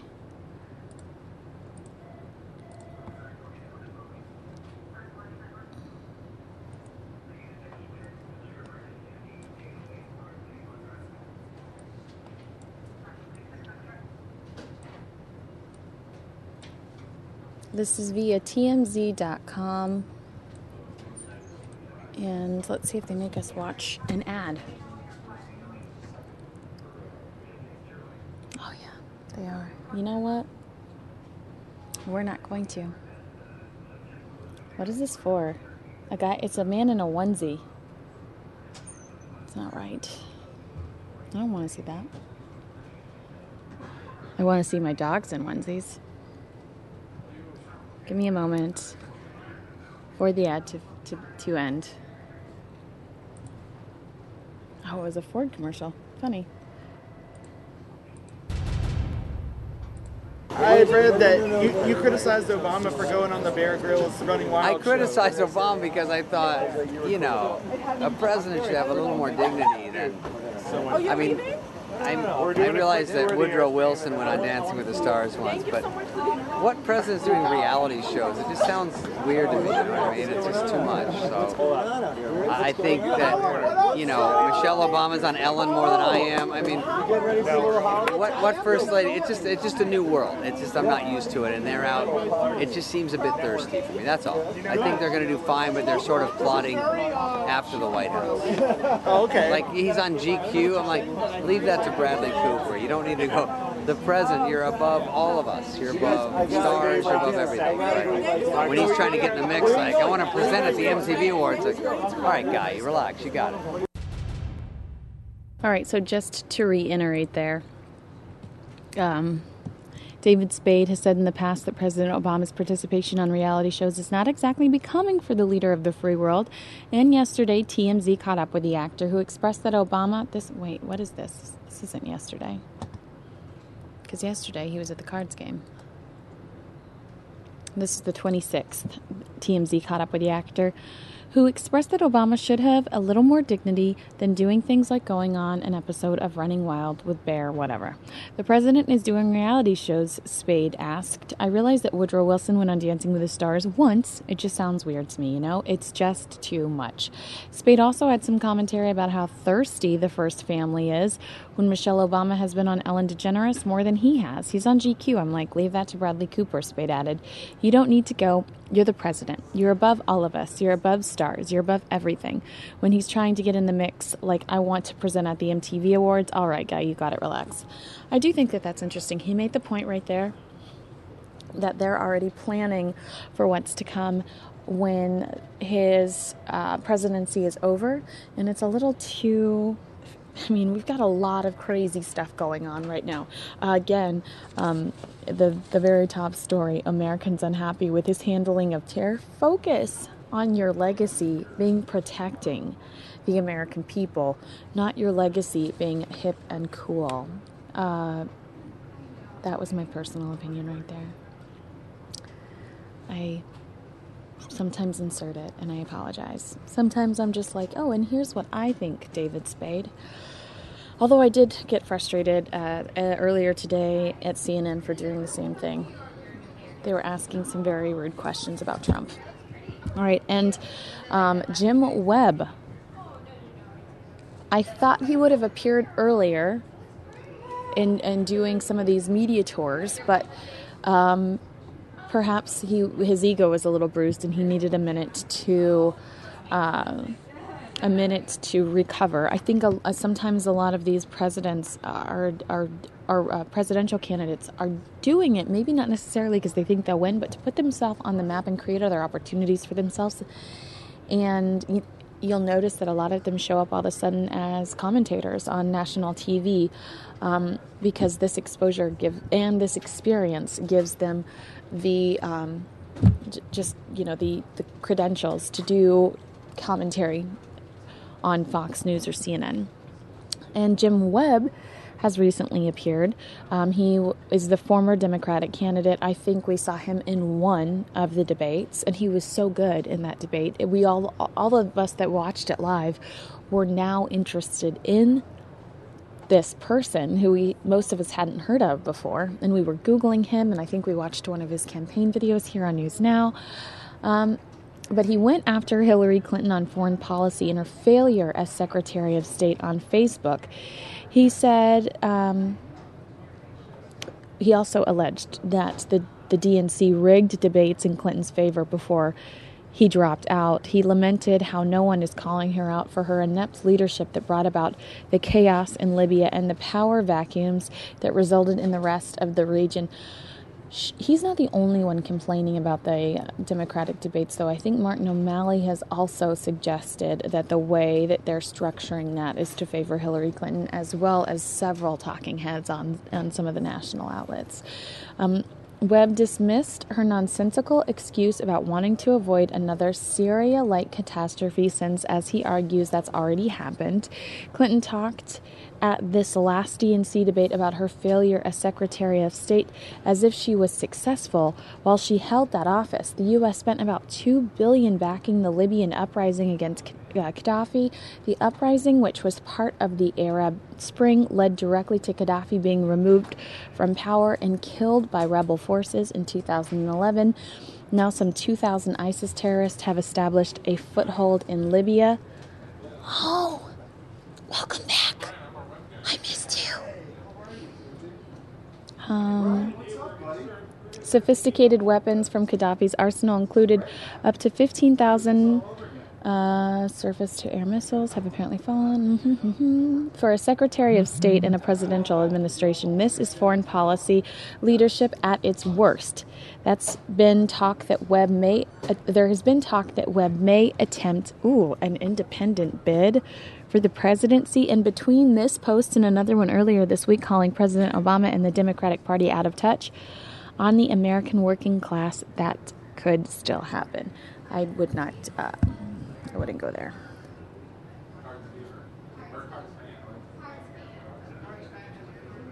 A text from my mother. Doesn't she know I have a job? So I don't think that that's a good way to go. If I were Jim Webb, I wouldn't go independent. Although we've seen a lot of people threaten to do that, from Trump to Carson. There's just a lot of frustration because it does seem like the parties have their favorites, and then they utilize everything in their power, including the media, to build those people up. Look at Marco Rubio. It seems as if the Republican National Committee has decided that Marco Rubio is who they want to succeed, and so they're utilizing all of their media contacts and friends to whisper in everyone's ear that he's it. He's who's going to be it. So I thought that's my top 5. I thought it was pretty solid today. My favorite in my top 5 is probably the Donald Trump sign, because I just don't know where people come up with this stuff. They're very talented and sneaky. All right, let's take a look at New York City. You can see the giant ornaments still in the center right there. Beautiful. And I'm about to wind down because it is 1:30, which means I need to step into my editorial meeting.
I see questions in the chat about Mike coming on.